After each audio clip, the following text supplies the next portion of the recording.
welcome everybody to this episode of Strong Perspective Podcast. I'm one of your hosts, Keith Armstrong, along with either one, brother, one of y'all. KB in the Oh, house.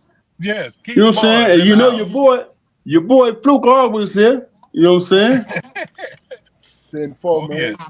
Good afternoon to y'all brothers, man. Good afternoon. Hey, Good good afternoon, afternoon, brother. everybody. All right. Good Well, afternoon. well, well, late afternoon. Let me be more accurate. How about that? This is Strong Perspective Podcast. When you get a chance, like, share, and subscribe um, to our YouTube channel by the same name. Try to build up our numbers. Give us a make sure you give us a little feedback and what we could do better. We even deal with the trolls too, but what we could do better. This is a conversational podcast. What we try to do is promote conversations amongst each other, doing our thing. I'm gonna mute you for a minute, Keith. Trying to do our thing to promote conversation amongst each other. Um,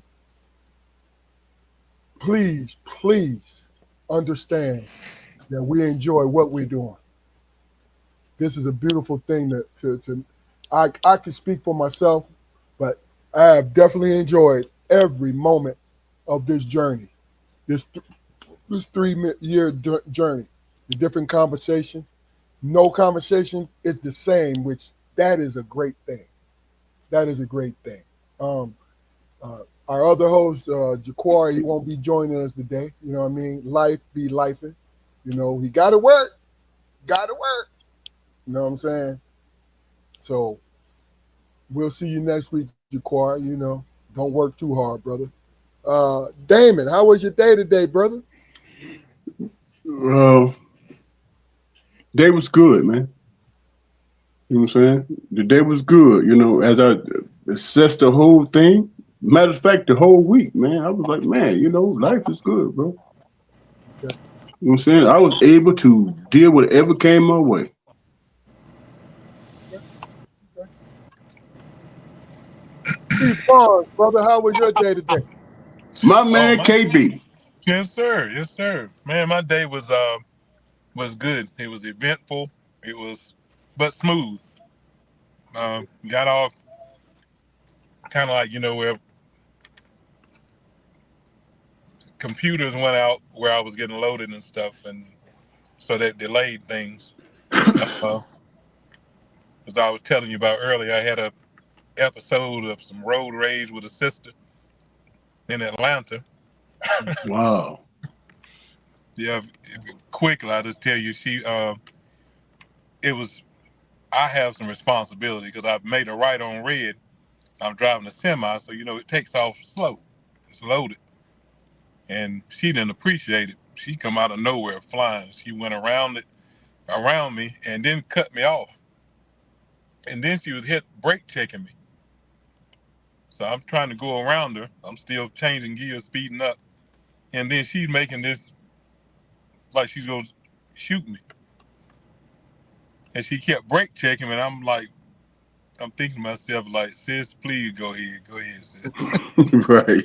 go ahead, because you got your fingers, and I ain't got my fingers in my lap. If you come out of that car, man, this is the problem neither one of us need. None of us need that problem. Yeah, and that would be heartbreaking. But I'm coming home. Yeah. So, but anyway, it all worked out. So I just got back here a little while ago from Atlanta, and I'm feeling good, man. Everything's good. Good, man. Good, good, good. Good to hear, man. I myself am feeling good also. Just trying to make it through the summer. When the summer come in, my youngest one will complete his 11th grade year, going into his senior year. So, you know, Wow, that's a great accomplishment. You know what I mean? And I'm just getting here, yeah, yeah, yeah, man. Yeah. And Me too. Key, huh? when he first told me about him, I was like, damn, bro, you starting anew. Yeah. And now he at the end. It's like, okay, you said, Yeah. hey, you got through it, bro. Yeah, Yeah. yeah, You got through it. yeah. Gosh. But look, but like I said, I'm okay, man. You know, just understanding that my table is set for greatness. You know what I'm saying? I saw something the other day and wanted you to, guys, your quick comment on it, guys. It was Psalms 23, chapter 5, verse 23, chapter 5. It says, yeah, I'm paraphrasing a little bit, but what it says is, enemies, enemies are necessary to sit at the table that God prepared for you. The greater the enemy, the greater the table that to be set. Your celebration will be in the presence of your enemy. In your own words, guys. I'll read it again if you need me to read it again, but we'll start with you, Damon. What did you take from that quote? What I take from that, man, is that there's a possibility that might happen in your life, but how often does it happen, bro? You know what I'm saying? You got enemies that test you, test your resolve, test your spirit, and all that stuff. But does it happen on a regular basis, or is it that prominent, during the time that it happened? And we think that's what it's about. You know what I'm saying? Most times, man, life is grand, bro. I'm saying you can pick good things that happen to you in life and good people more than those times where the enemy's sitting at the table, right?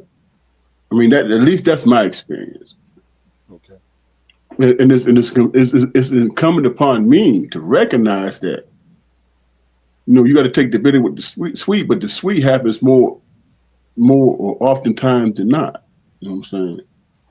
And it's all about attitude. You know what I'm saying? How do you take life? Life is mostly good times. Then the threat is imminent. It's always out there, but it might be 10 years before somebody pull a gun on you or something, or cut you off in traffic. You know what I'm saying? Okay. Keith, so what did you take from it? Yeah, I was just we were just actually with some of the brothers were talking about that actual verse, and the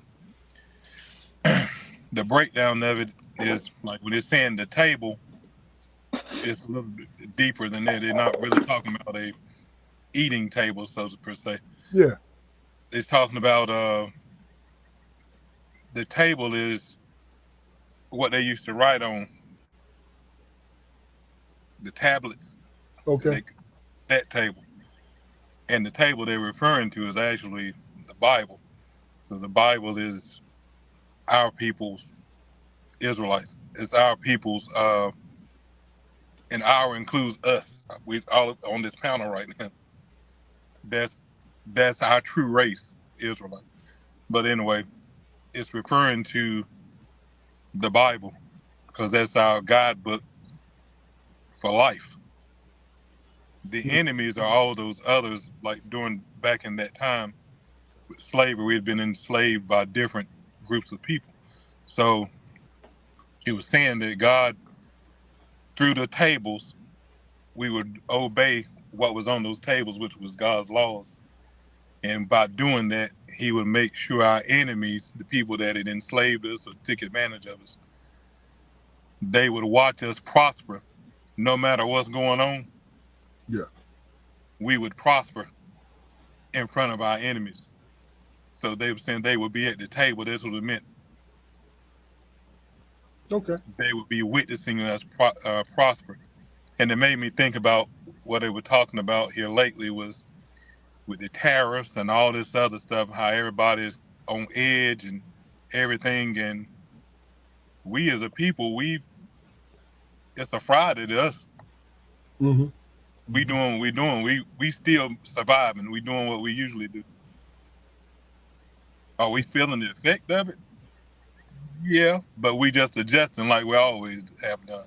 What look, not and not adjusting by choice, but what we've had to do. Exactly. Exactly. So that was my take of it. Okay. And you both you guys really and truly had great takes on it. But when I was reading it, what came to my mind is this: when it says enemies are necessary, when it says enemies are necessary, it brings you into focus on exactly what you need to do as a person, as a man, as a human being. It sculpts you. It forms what foundations you need and who you are. It helps you to shape your character. You know what I'm saying? And the table, just like you said, you see it as the Bible, tablets, and things like that. Table to me was life, living your life as you're going forward, understanding that the table that's set for you is your actual life before you. And this is what made me even be interested in it, because as I was reading it and just casually reading it, I wasn't studying, just casually reading it. What it was, my mind's eye put me in the place of my enemies help forge my constitution and who I am. My table is my life. You know what I mean? And the greater my enemies, the greater my life is. You know, I think a mistake that I personally made, was when I was young, I used to think that if I do good, then I will receive good back. If I treated people well, then people will treat me well back. And as I gotten older, what I've come to realize, and it's through prayer that I came to realize this, is, man, you do good because that's in you. You don't look for a reward to do good. Because what made me think that is I've seen God bless evil, bad people. I've seen him bless evil, bad people. I mean, it is the truth. He blesses everyone. Well, hey, I just had to figure out if I blaspheme or whatever. They just kick me right on out, man. No, you was good. Did I say something wrong? No, but that's what I came to that conclusion. Is like, yo, when I do good for someone, whether it's out of blue, whether they deserve it, whether they do deserve it, or whatever, right? If it's a stranger, if it's somebody that I love, when I do these things for them, I do not. I had to teach myself not to have an expectation to receive something back.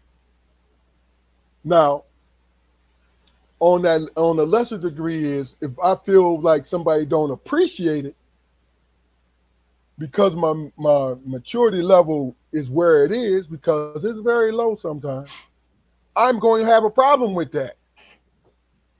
Oh, you don't appreciate the fact that I did this. I'll go without for you for this. And then you come at me like it's an expectation with, when it comes to our children or our loved ones, right? But then I had to get out of my way with that. I had to get out of my way. Like, man, that's a waste of energy to feel that way. But as I said, when I was reading the scripture, what popped into mind was the enemies helped me create the bigger, help me to be ready for the bigger table, my life. My life is going to be bigger because I weathered the storm of them. You know what I mean? So it's so many different interpretations of it. You see what I'm saying? And That's why I wanted to bring it to Strong Perspective Table, because it's like, wow, let me see how other people think. Because I don't think it's just one way of thinking. I know being a Hebrew Israelite, Keith, of course you're going to be geared toward your teachings. You know what I'm saying? But sometimes there's lesser meaning to that and more meaning to it. You know what I mean? So, Damon, let me ask you a question. And it has a lot to do with um, because Keith has been a mentor and he's helped raise other women's children, right? But I'm gonna ask you this first, because you have your own children. When it comes to what do you think the best approach to motivate your children to strive to be better in life for themselves? Do you think the responsibility is on you, or do you think the responsibility should be on your children by following your example? The responsibility is on me because I am the father, the head of the house. Okay. The responsibility is there in terms of understanding them and where they are in their life. You know what I'm saying? The one thing that you have to recognize and realize is that as you raise your children, you get to know them. You get to know what moves them, what motivates them, what upsets them, what triggers them. You know what I'm saying? You understand that. And it's incumbent upon you to be able to understand how to navigate through them and who they are or trying to get them to understand themselves. It has nothing to do with me personally. I believe how I believe. They can disagree all day. You know what I'm saying? My only job is, if there is a disagreement, to understand where they're coming from, not to prove them wrong, Gotcha.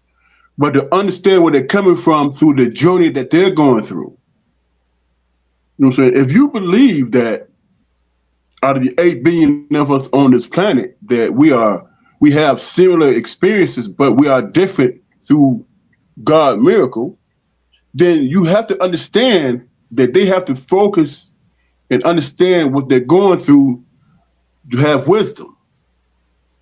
Okay. And that all pertains to them and what their purpose is. You know what I'm saying? Hmm. People have this understanding that you have to be like what society dictates to you, but that's not the case. You've been put on this earth for a reason. You know what I'm saying? And that reason is personal.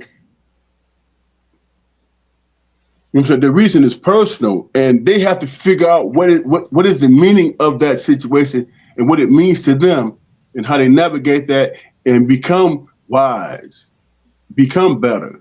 Hmm. You know what I'm saying? Okay. I don't know if I'm making sense to you, but Are you making sense to yourself? Then you're making sense.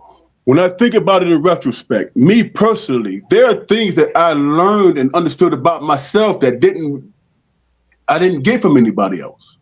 I had to learn or go through the process. Okay. You know what I'm saying? And then once I understood it, implement it in my role. You know what I'm saying? In my life. You Okay. know what I'm saying?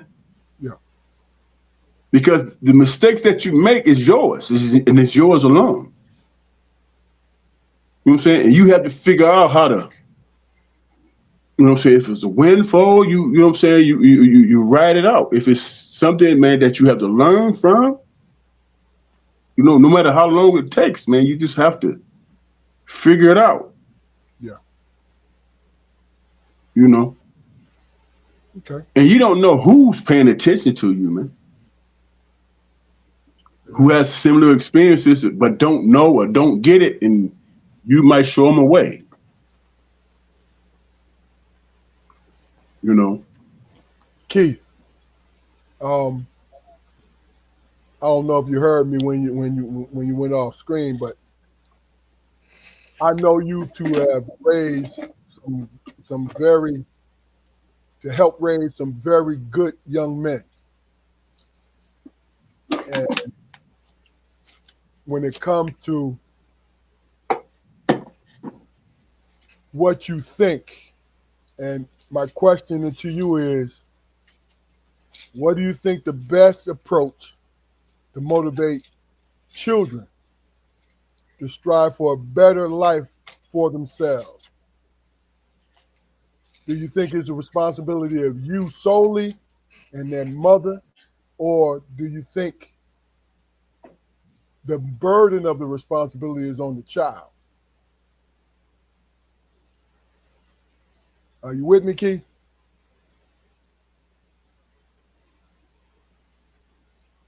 Okay. What do you mean by the burden of the responsibility? What do you mean by that, man? I mean, it's something that you explained earlier. You said some of those things that you learned on your own.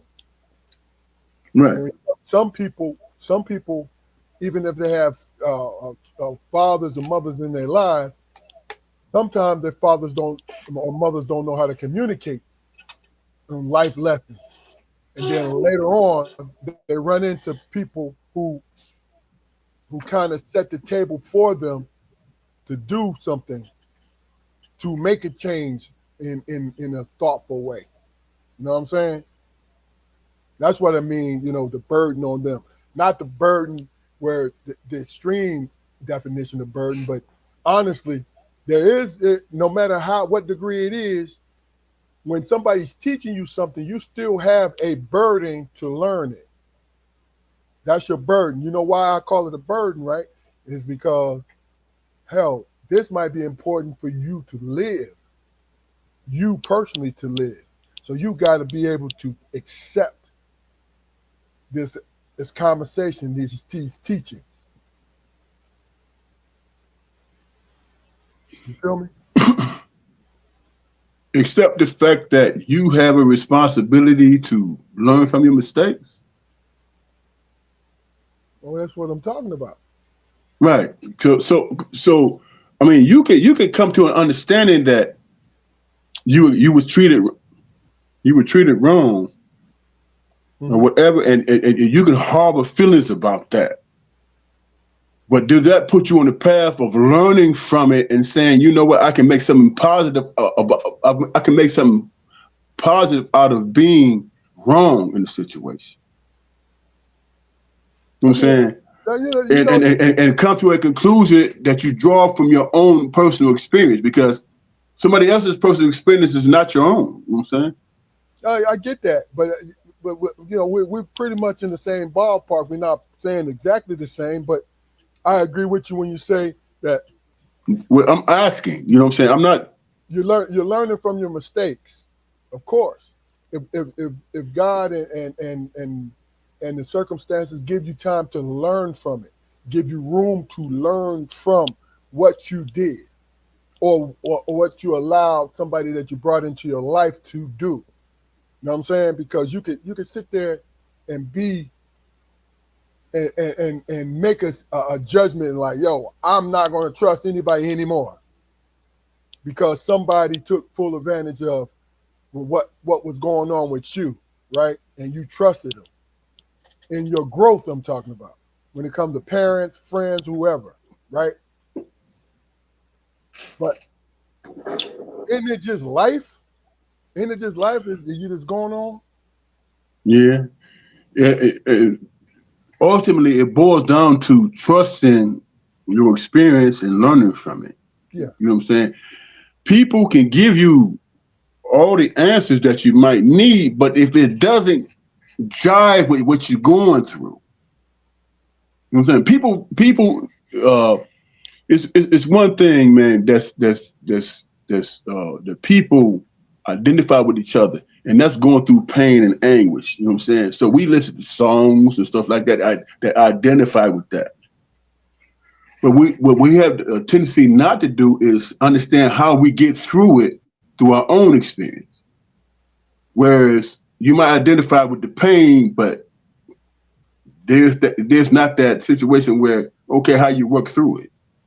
Because most people, not most people, but a lot of people would rather be in pain and find like people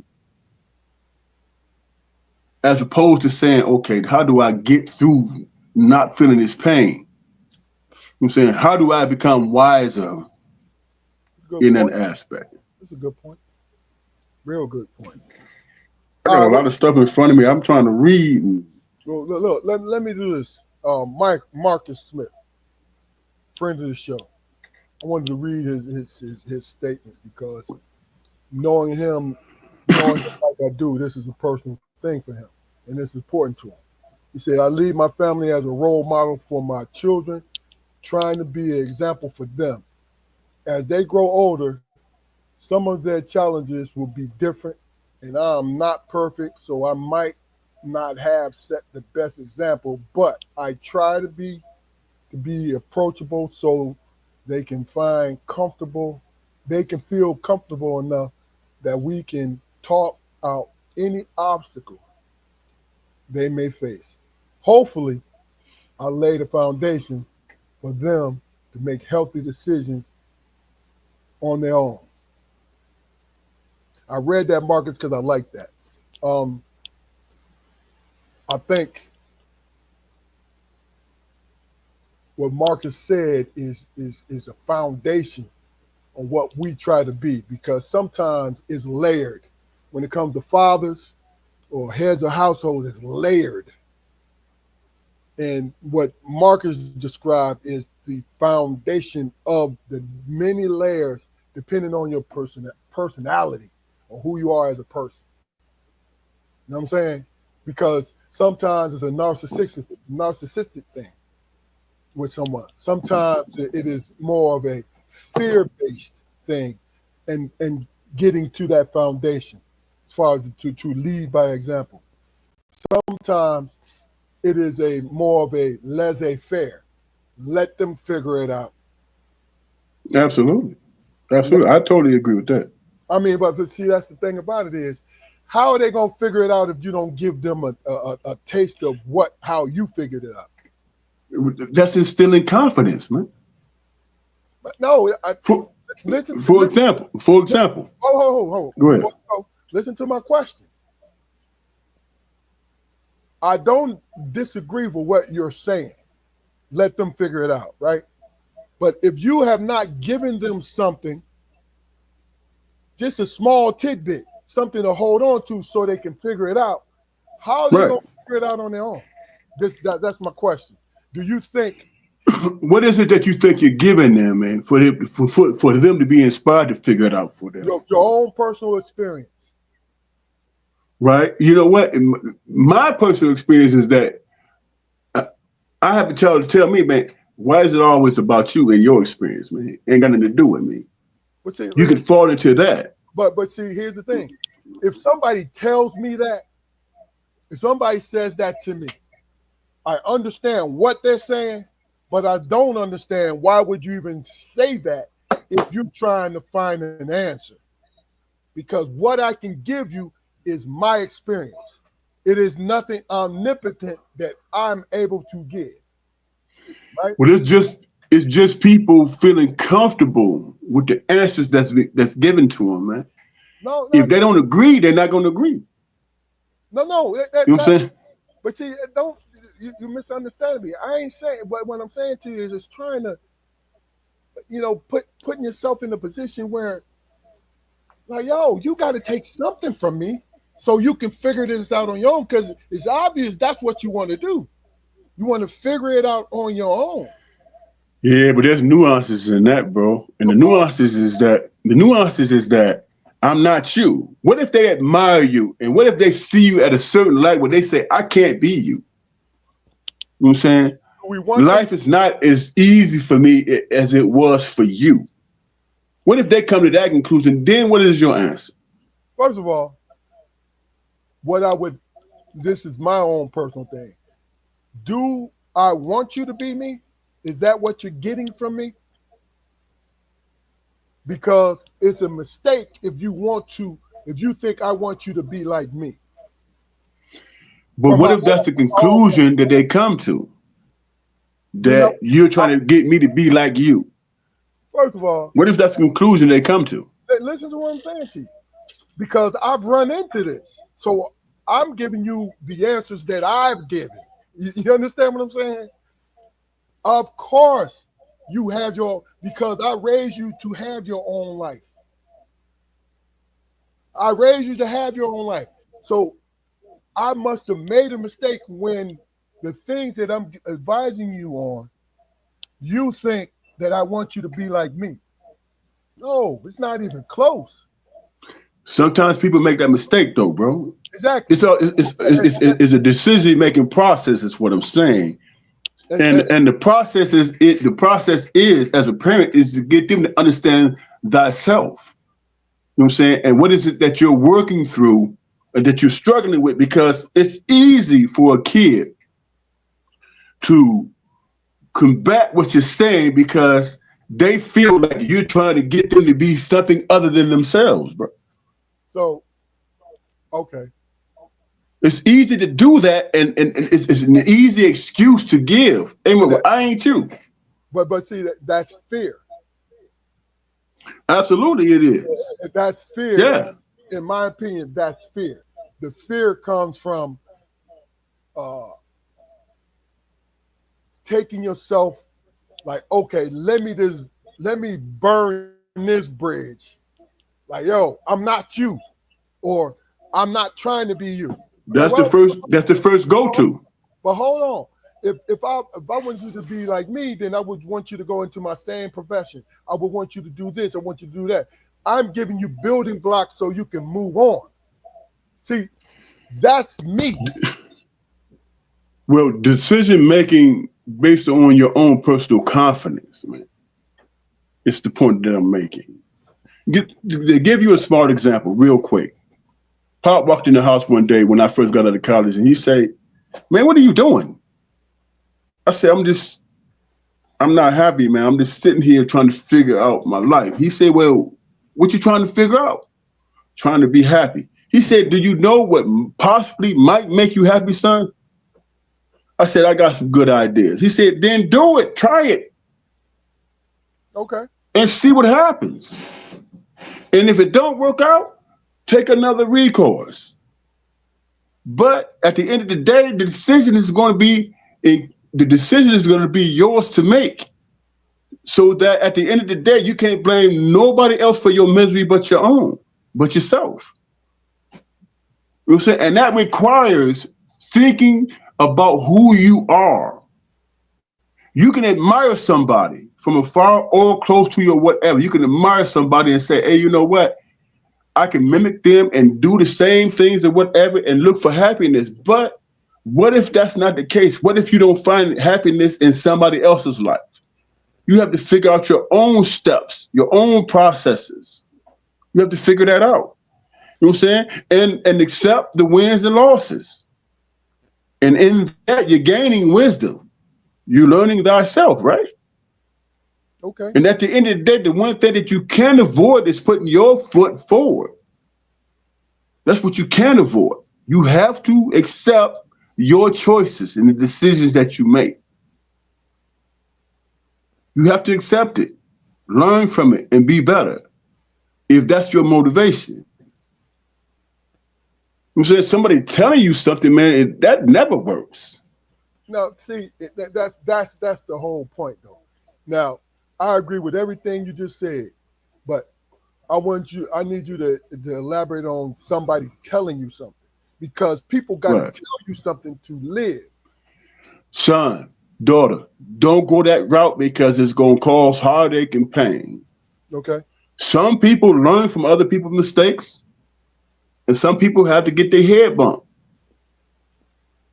But at the end of the day, it's yours and yours alone. You have to accept your process. You have to accept what you're going through and say, "Man, I got to be better."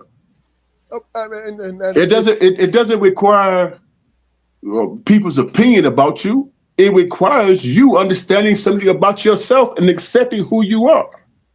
but But and what you just said is a great great way of looking at it. But somebody has to suggest that you look within yourself, and that's basically what I was alluding to. Is like I understand where you want to give your family and your children, and this we're speaking in general terms more than anything. You want to Right. give your children a certain thing, right? And you want to give Mm-hmm. them certain freedom, but you have to be able to, hey, I'm giving you this freedom, but this is the framework in which I think you should work from. You see what I'm saying? When it comes to them, like, look, Yeah. if you want to get out on your own, then have a plan. Talk to me, especially if you have a job. Then, if you need to come and live with us until you save your bag to get into the place that you need to be, that's what you do. Because you should not be in a hurry if you don't need to be in a hurry. But you should not linger if it's gonna get on people's fucking nerves. You know what I'm saying? It's what it is. Well, the one thing, what the one of the most difficult things to teach a child is patience, bro. I mean, look, you know why? Because I didn't have patience. And guess what? Right. But guess what I did was I learned from those mistakes of not having patience. You know what I mean? Welcome back, Keith. You know, you was going back and forth, brother. So we had to put you backstage to catch your breath. But did you want to chime in on what we've been saying? Have you been listening to us? Yes. I could hear you, see you and hear you the whole time. Okay, so Yeah, from my perspective, because I don't have biological children, so I approach it as, I'll say, coaching, like a coaching perspective, okay, is that everything I would do, I would try to make, I'd be guided, especially with the boys, because I was letting them know what was going on, and I would tell them why I made the decision that I made. And some of the times it was hard. It was difficult because my pride didn't want to do it, didn't want me to do it. And I, gotcha. I was raised totally different. I was raised by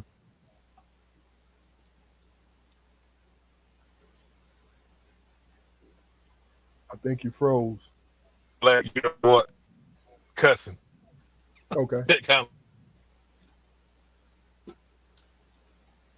I think you still there, Keith? heated argument, very heated argument with their mother. And and I stormed out and went out and cooled off a little bit. And then when I came back in, I didn't leave. I came back in the house and I went straight to them and I explained to them. I said, I was wrong. I shouldn't talk to your mother that way. I was angry. We had a disagreement. I had a legit reason to be angry. I said, but the lesson I taught you, getting angry is a natural thing that humans do. Your problem is what you do once afterwards. I said, the way I spoke to her, I shouldn't have spoke to her that way. I apologized. I said, I'll never do that again. And I said, do you understand? I said, don't you do that. This is an example. And they said, yes, sir. I said, so that's just an example of teaching life lessons. And a lot of times it's difficult when you got someone else over there being the other parent or is the other parent. And you have to bring them in and say, hey, look, we need a united front. We don't need, they don't need to be able to say, if I want this, I go to dad at the keys, or if I need this, I go to mama. I said, that's not a good environment. If they come to me and say, can I do X, Y, and Z? Did you talk to your mama about it? What did she say? That's Well, she always said the no. question. That's always the Yeah. What yeah. did she say? No. So why are you talking to me? What are you asking me? Why are you asking me? You know what I mean? Yeah. And then even if I don't think it's cool, then I go pull her off and say, hey, I mean, and let her change the situation. I don't say anything. Hmm. Let her go in and say, okay, I changed my mind, however she want to word it, and vice versa. So to say the burden, yes, the burden is everybody has their share of burden, but the kids, they have to be guided, and it helps a lot if they know. They don't have to know what adults, everything you're doing, but they have to know, hey, you are part of this family, and you going to school, being responsible, doing what you're supposed to do, doing your chores, doing what you're told is your part in this. So instead of them feeling like they just along for the ride, waiting to be told what to do or something, they feel like they're a part of which they are. They're an important part of the family. And if they don't do their responsibility, then it affects the rest of the family and Gotcha. make them feel it. Gotcha. One last example was again with the boys. One Thursday was guys' night, so they having a good week on Thursdays. When I pick them up from school, I would take them to. I'd ask them where they want to eat, and they pick a place, and we go there. So the oldest one didn't do his homework. He just didn't do it. So Thursday come, and I asked the younger one where he want to eat. He said he wanted to eat McDonald's or somewhere. I went to McDonald's and bought him some food. And then I went back home. I didn't get the oldest one anything. Took him back home and got him something out of the refrigerator, warmed it up, gave it to him. And of course, he told his mother, and she had a problem with it. And I told her, I said, you've heard me tell them I don't reward bad behavior. Life has consequences. You do what you're supposed to do, you get the consequence. If you buck the system, you get the consequence. I said, I'm going to do this again. I'm going to keep doing this. So I understand. I hear what you're saying. But if this happens again, this is what I'm going to do. I said, because they're boys. I said, and if the youngest one, if I go ahead and let him have the McDonald's too, what are the younger one going to think? Well, shoot, why do I need to do my homework? He got it anyway. He got what I got. I said, so it's those lessons that falls, I think, under the burden of teaching them the responsibility, or teaching them what the burden is and how to be young men or young ladies, if I answer the question. I got you. I think you also make a great point because see, here's the thing: everybody's not going to agree on your approach. So I can say that your approach, I've done that 65 to the other 35. Right. I mean, because I had to learn, like with my boys, both my boys. It's like I have to, when I say I'm going to do this, if you don't do that, I gotta live up to my word. Because what it does is it teaches them to live up to their word. Not it also in secondary, it is taking, consequences and repercussions. It does teach that. Okay. But the bottom line is you looking at me as your father, and I give you my word. So I can, when I'm chastising, I say, have I ever lied to you? When I say I'm going to do something, if you don't do this, or if you do this, I will give you this. What has happened? And I say I put that in at least the 97 percentile. 97%, bro. Yeah, because what if what you're giving is your perspective and yours only? Because I'm raising them, it got to be my perspective, man. Right. I'm raising them. It got to be your perspective. They're not adults, so I'm raising them. What about individuality, man? So you telling me them following the rules dampens their individuality? Okay, following the rules has to be fair to everybody, right? Yeah. Okay, so if it's supposed to be fair to everybody, why is it definitive, man? No, because I said so. If you don't take care of this business you're supposed to take care of, I'm going to do this. So that should not infringe on individuality, period. It absolutely infringes on individuality. No, it don't. If you're definitive about it, it does. Let me ask you a question. And Keith, I'm listening. after I'm done, then you answer your comment. Let me ask you a question. If I say, let's just use the term you just said, because I said so. Now, your child is doing something wrong, and you explain to them completely why, but they keep asking why, right? Right. Of course you're going to say, I said so. You know why? Because your child is not listening to you. Even though you're giving them a logical answer, just do it. You understand what I'm saying to you? That doesn't infringe on their individuality. It doesn't do anything but the simple fact that you're setting certain rules of your household. It's about respect.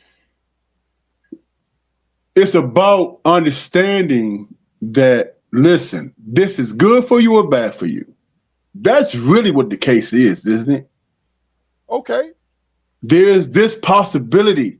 If it's a situation, the possibility that it might serve a wrong purpose for you, then yes, you be stringent on that. Okay. Absolutely. That's all I'm talking about. You know what I'm saying? And you express it and you explain it. And then they go through the process of trying to understand it as you go through the motions of it.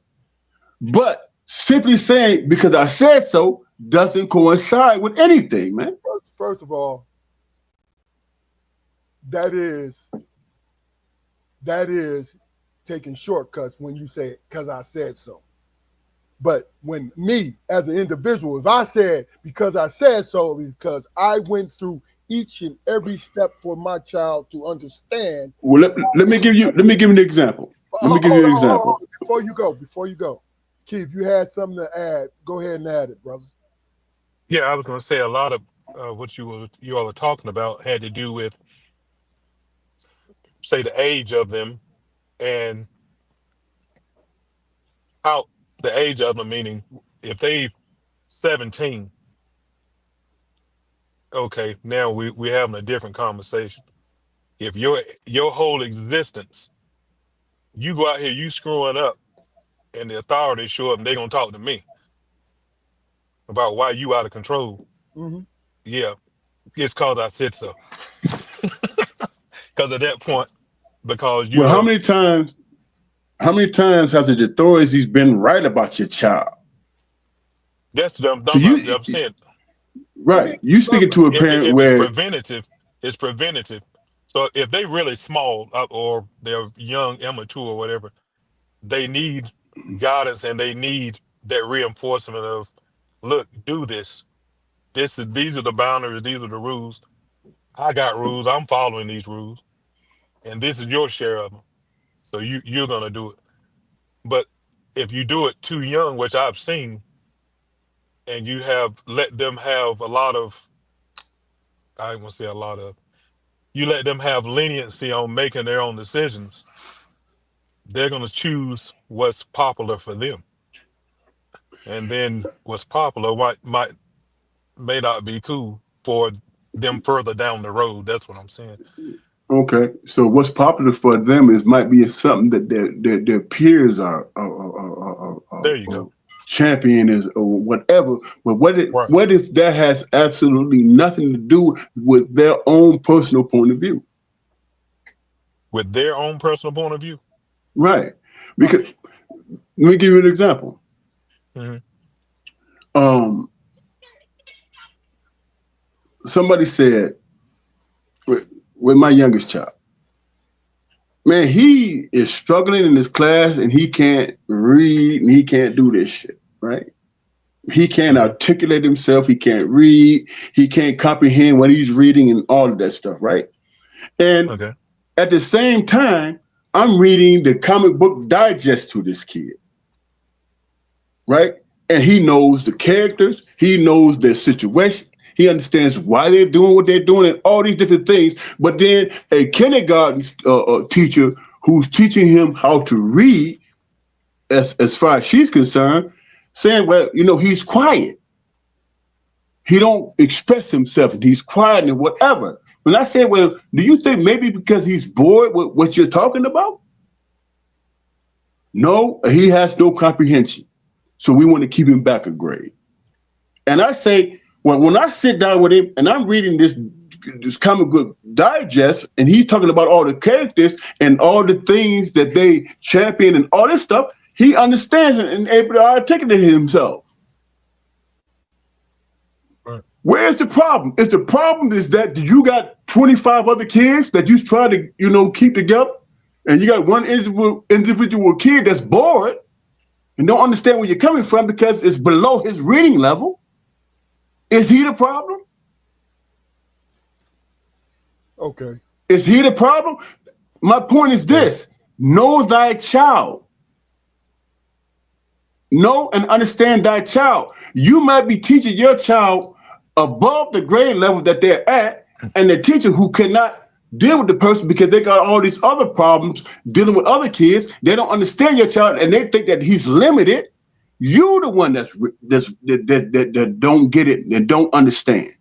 So it's incumbent upon me to express to you that you're wrong about my child.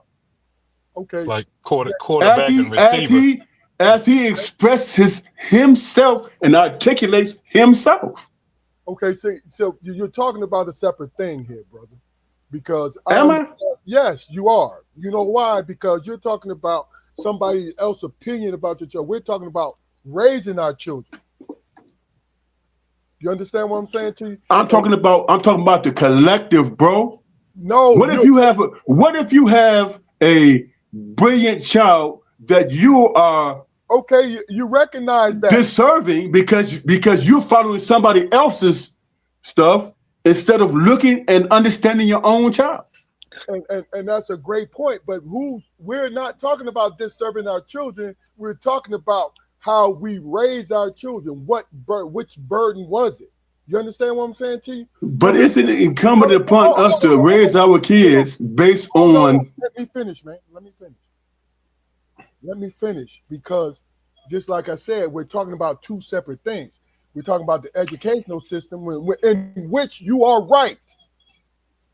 Don't listen. We are talking about the same things. Don't listen to them. No, we're not. Because we were just talking about raising children within your household, period. That's what we're talking about. Right. I agree with that. And I agree with you when it comes to that. I just didn't want to branch off into that. You understand what I'm saying? Okay.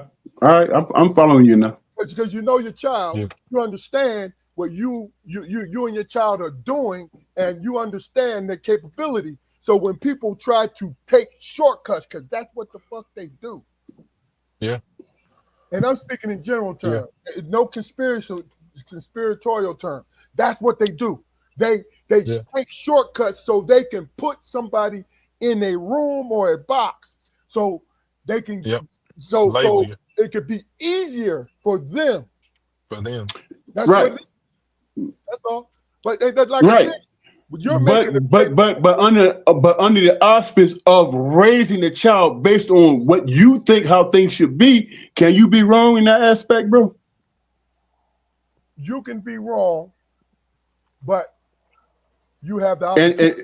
Hold on. You have the opportunity to be with your child to know. Right, right, exactly. That's exactly the point I'm making. That's exactly the point I'm making. You can have a set of rules in your house, but what if your child supersedes those rules and they are on this level? You have to meet them on that level. So hold on, man. You're not raising some kid from Krypton, man. You're giving your child basic living skills. So how wrong could you be? Well, they understand that going through the motions of That's living in the household. They understand that. that's But what if they inspired to be something greater than that? Then what? what? As far as what, man? Because me as a parent, what I do is give my kids foundation so they can go after the things that they want. Right. But what if they understand what if they understand the foundations, but they're inspired to be greater than that, greater If than the they show, foundation? if they Do show, you make concessions for it? do that, if they show me that because I'm simple, I'm That's not. exactly the point I'm making. Yeah, if they show me that they are mature enough to do these things, because what I do is I remind them. Hell, I am very meticulous. I get on my son's nerves because I have a checklist on everything that they do. You understand what I'm saying to you? Until they leave my household. You want to know why? Because those are seeds implanted. Those things is implanted into them when they start to go forth and do what they're doing. But what if the things that you're trying to implant, what if his mindset, attitude, and understanding of the world supersedes what you're trying to implant? What do you do then? There's always a I beginning, think right? Isn't that always a beginning? What I'm teaching and what we teach our children is the beginning of life. So if it plus supersedes it, it supersedes it. Go ahead, Keith. I was gonna say plus Damon, what you just that question you just asked, that's actually good training for real life experience. Because once we get out and we're in our careers or just in life in general, well, you know that firsthand. How many times you had to move a little different because you tried to keep bread on the table. So you so you training them that be free thinkers. They can do that, but at the same time, you need to be a free thinker and work within the system, which is your Right. house, the house rules, and what I'm giving you. Because what you giving your daughters, they haven't experienced it. You can't even explain it to them. They're too young to understand. They ain't been in that stage of life. So what you giving to them, they don't understand. So that's the thing you don't want. You want to get that foundation early, so they will listen to you and not go off of what their buddies say. I told my niece Yeah. this when she turned 16. I said, something interesting is going to happen to you. She said, what? I said, somewhere in the next year or two, your mother is not going to have good sense. Your friends are going to have all the answers. That all you got to do, crew. And she started laughing. I said, this is it. You're going to hear. All you had to do is this. I said, they're lying. I said, your mother don't know everything, but whatever your mother tells you is going to be something to keep you safe. It won't lead you towards harm. But what if is a situation where you in a situation where you expressing to your child and you say, well, how does it feel? Does it feel wrong to you? And that child says, it feels wrong. I don't understand it. It feels wrong to me. Isn't it incumbent upon us to say, then that feeling that you're feeling is your true self, and you need to elaborate on that and understand what that means. Okay. You understand what I'm saying? Because Makes sense. So we can stifle a child. We can stifle a child. Three black men. We can stifle a child by saying, you know what? The world is going to tell you that you don't meet up to standards because of the color of your skin. You see what I'm saying? And then you can tell that kid that statement and gear their mind towards the world is going to treat me by the color of my skin, and that's what it is. You know, I'm always fight that fight because I'm black. As opposed to, man, I don't get any of this stuff. This is how I feel, and this is the direction that I need to go based on how I feel. Be it right or wrong, I'm either learn from it or I'm gonna be right. And it's individuality, and you learn from it on that basis. Because the only thing you have to be in terms of being a black person is being an example. That's it. there's a question I wanted to ask you based off what you just said when you said that where it could be right or wrong and how they're feeling. You ask them, how does it feel? What if it feels good? And you two can answer this better than me because you were actual parents. But it feels good to them and it feels all right to them, but you know it's wrong and you know it's going to lead them into a situation that they don't want to be in. And you also know you the only one, you going to have to be involved in that situation to get them out of it. That's life. Well, see, I mean, if we're being honest with ourselves, that's life. I could tell my kids, hey man, that's the wrong road to go down. And they fight against it. The only thing that I'm left with is you're gonna find out. okay, so basically, I'm gonna be there to pick up the pieces, but you're gonna find out. But Them making a mistake is not the beginning or end of their lives. People make mistakes, man. You don't throw a life away because people make mistakes. You know what I'm saying? Sometimes that is what's needed to get your head bumped. We all had our head bumped, man. Because see, that's the thing about it is it has nothing to do like you make a valiant point, but it should not stop you from saying something before it happens. Of course, you say something. Okay, then when after it happens, you still reiterate. I'm not saying you didn't say this. I'm saying to you is it all is intertwined. It ain't just one thing or another. It is all intertwined. They work together in the same way. So let me do this because Lori put something up here that I found interesting, and I want your take on it. She said, we spoil black boys and give them too much grace. That's why they struggle to become men. Anybody have a take on that? Well, they say that mothers raise their daughters, spoil the sons, love the sons and raise the daughters, and vice versa. Men raise their sons and love the daughters. So, I mean, I'm thinking maybe that's what she was hitting on. Yeah, I think I need a little bit more. But Damon, go ahead. What do you think about that? I think, man, that women understand what, more specifically, black women understand that their sons are going to go through some shit. You know what I'm saying? So they're going to give them, they want them to be, hey, stand on this and stand on that and whatever, right? You can, as a man, I could say, son, be who you are. And that's what's going to serve you the most purpose in life, being who you are and standing strong on that. Not that, you know, the bad aspects of it, but who you are as a human being, as a person, trying to be your best self, as opposed to, hey, man, you get what you can get and do what you got to do to make things happen for you. You know what I'm saying?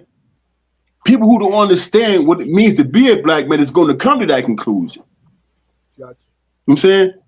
But if you teaching as a black man, you teaching your son right, you're going to teach your son that, hey, man, you might stand on something because that's in your nature to stand on something, but you could be wrong in that. And that can cause a lot of conflict in a lot of lives. You know what I'm saying? But if you're true to yourself and you're righteous in who you are, that means something. And guess what? The world that we live in doesn't teach black men that. You know what I'm saying? We as black men have to teach black men that. To be wrong, understand that you're wrong, and be righteous in rectifying that situation. Yes, are there going to be people hurt in it?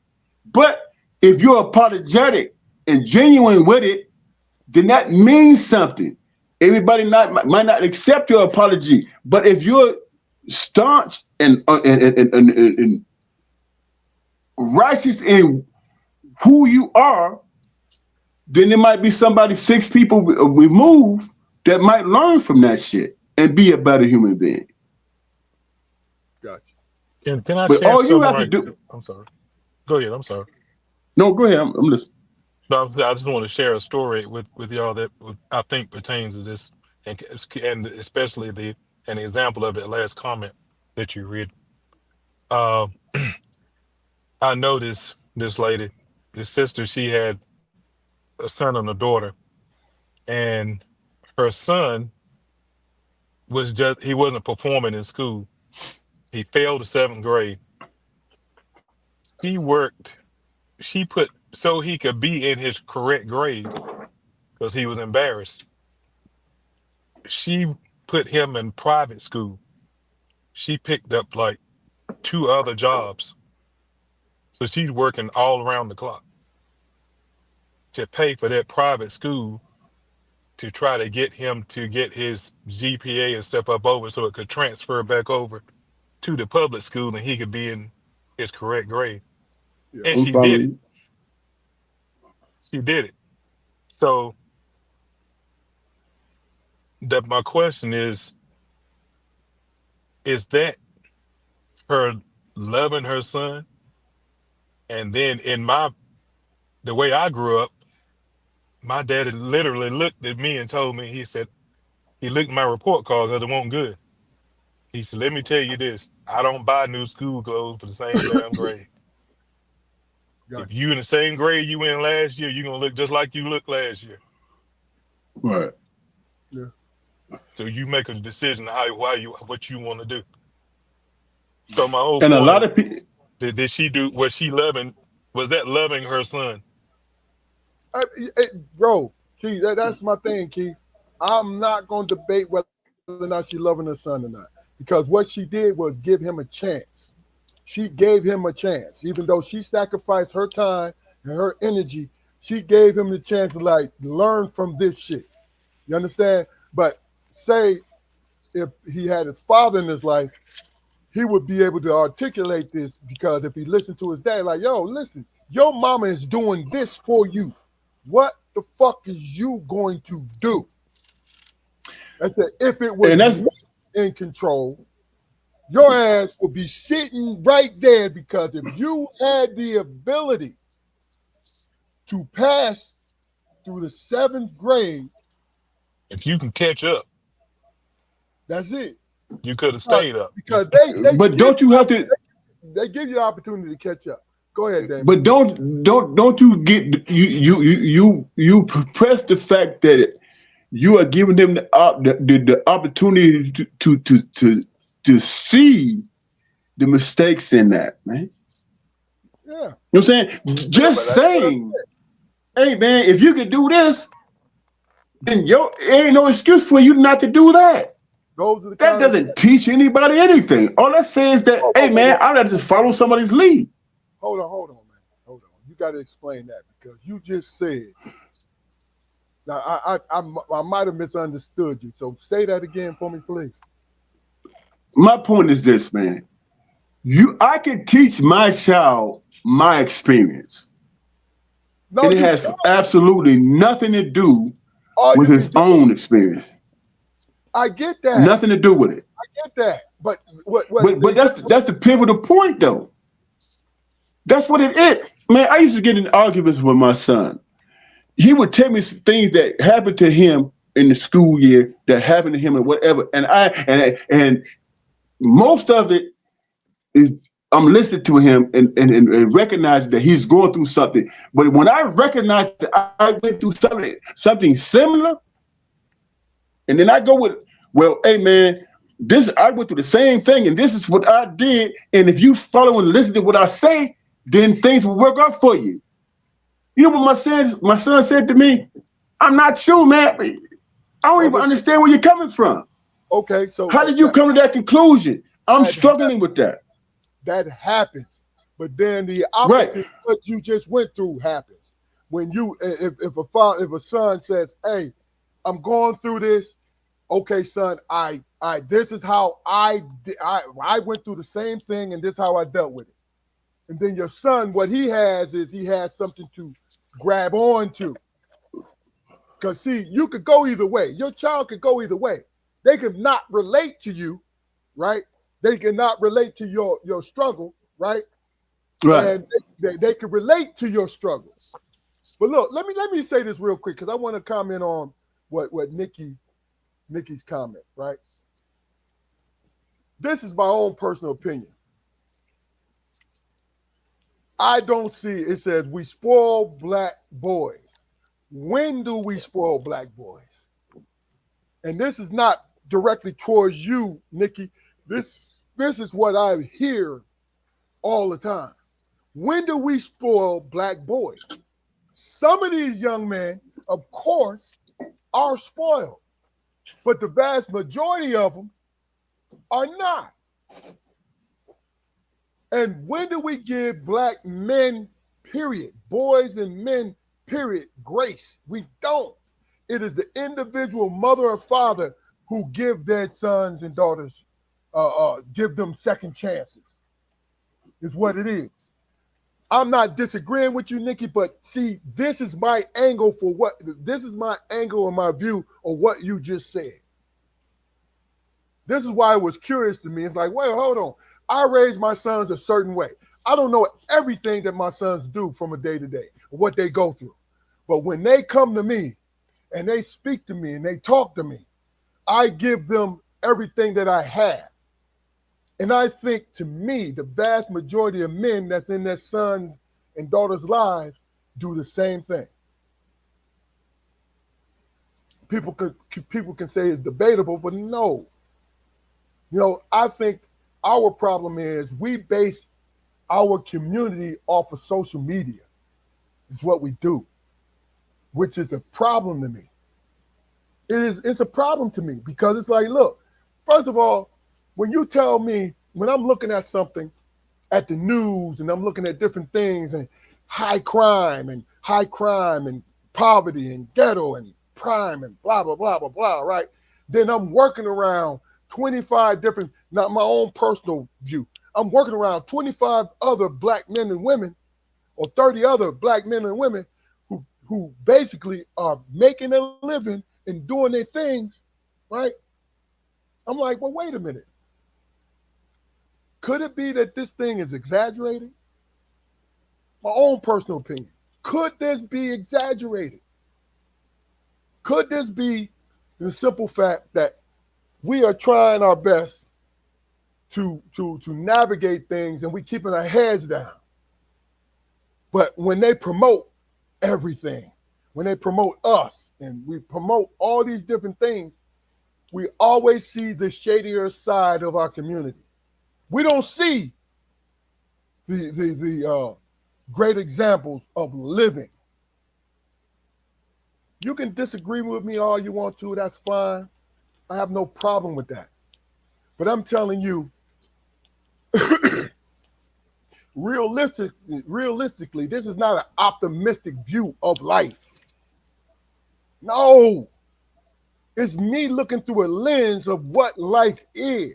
Yes, we have impoverished people in our community.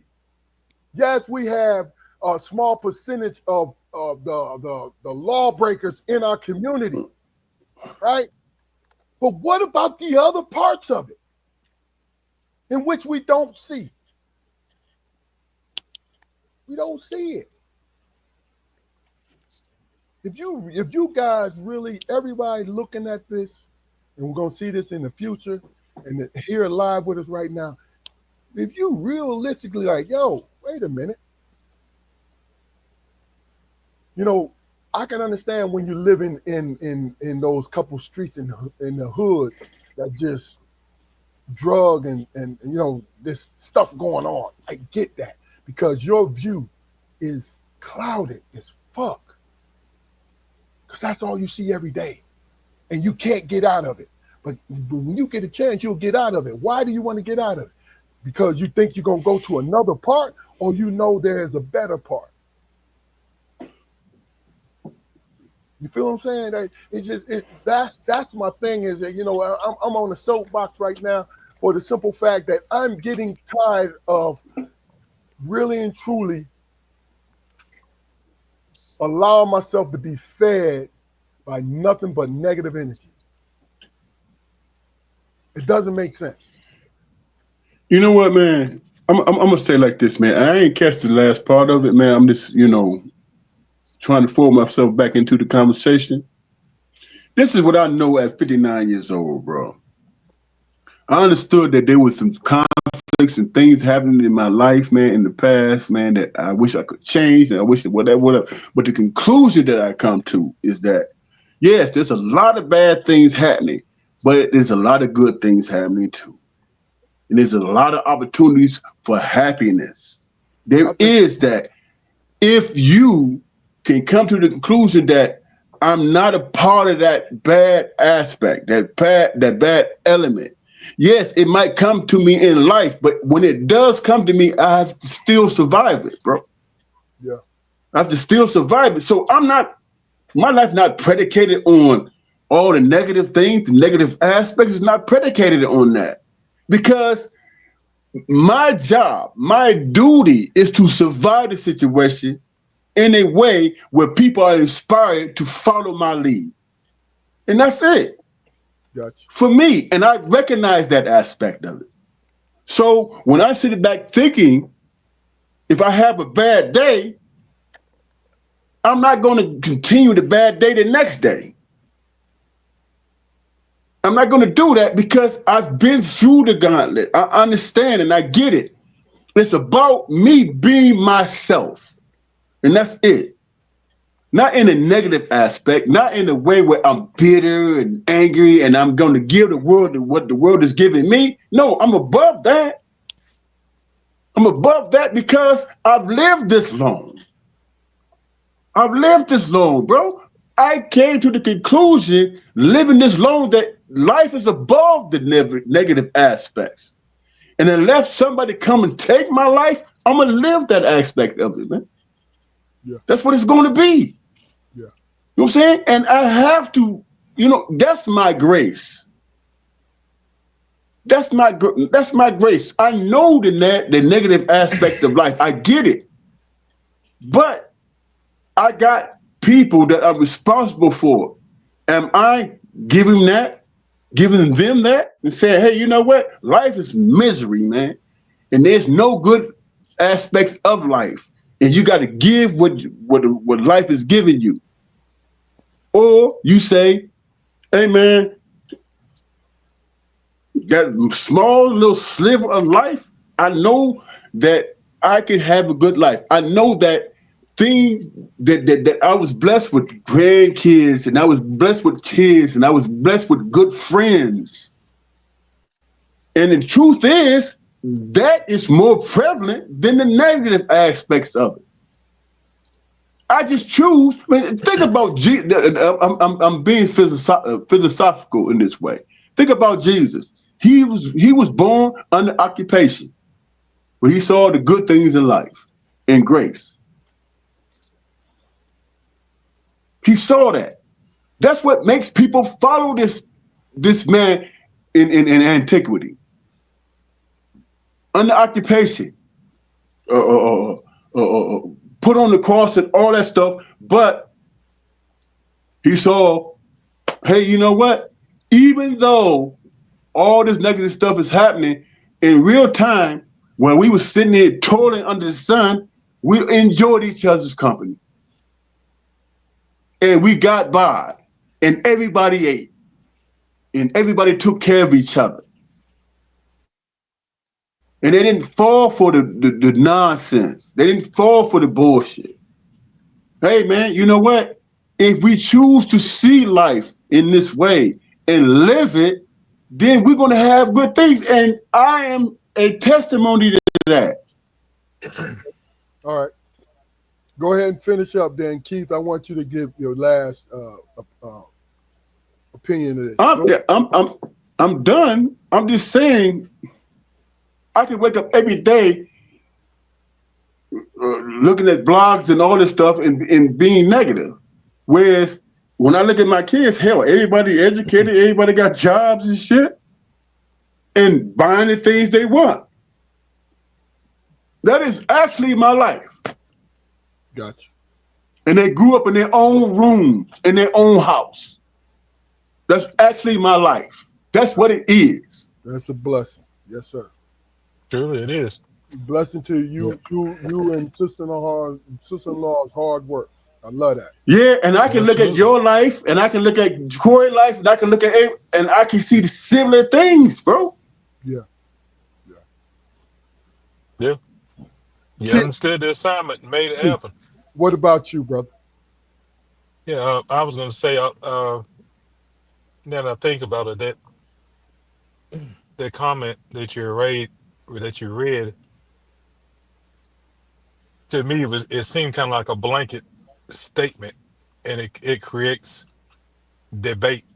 Reason because you're saying Yeah. young men are spoiled. I'm paraphrasing In the what I United got it, but States, that's crazy. But go ahead. yeah, it's a blanket statement, and one, you're not saying who's doing the spoiling, and you're not even narrowing it down to who's spoiled because I don't fit in that category, and I was one of those, I mean, it's what and it I is. won't spoil by a long shot. Yeah. Yeah. But did I have things? Yeah, we were poor. I didn't know it. I was okay. Exactly. Yeah. Uh, so to say, and that bothers me. What bothers me when, like, if you have a statement, and it happens a lot, people will say something and then uh they can't support it, and they don't give you enough information to know specifically what they're talking about. Because this is usually that person's experience and what they've seen or heard. Yeah. Uh, and everybody now, it seems like nothing. So if y'all notice that right or wrong is kind of vague now. This is what you need to do. Vague, This is what now vague, it's kind of like it's options. vague is easy. Yeah, don't. I Yeah. mean, you can play with the matches, just don't burn the house down. No, don't strike matches in the damn house. Quit playing with the matches. Yeah. Vague is easy. That's what it used to be. Vague is easy, man, because you allow people to come to their own conclusion.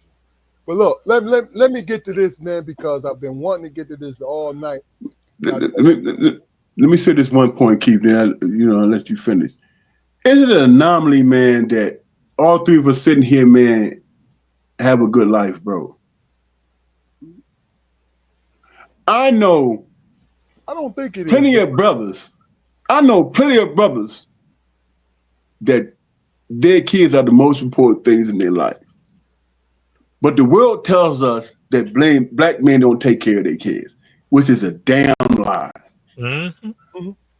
Mm-hmm. Which is a damn lie. That's crazy, man. That we sit up here and listen to women say that black men are spoiled and this and that.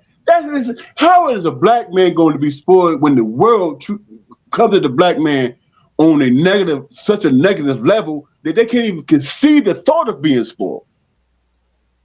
And the one that spoiled, who raised them? I get it. Money. As an SRO, I can tell you. But look, money raised it.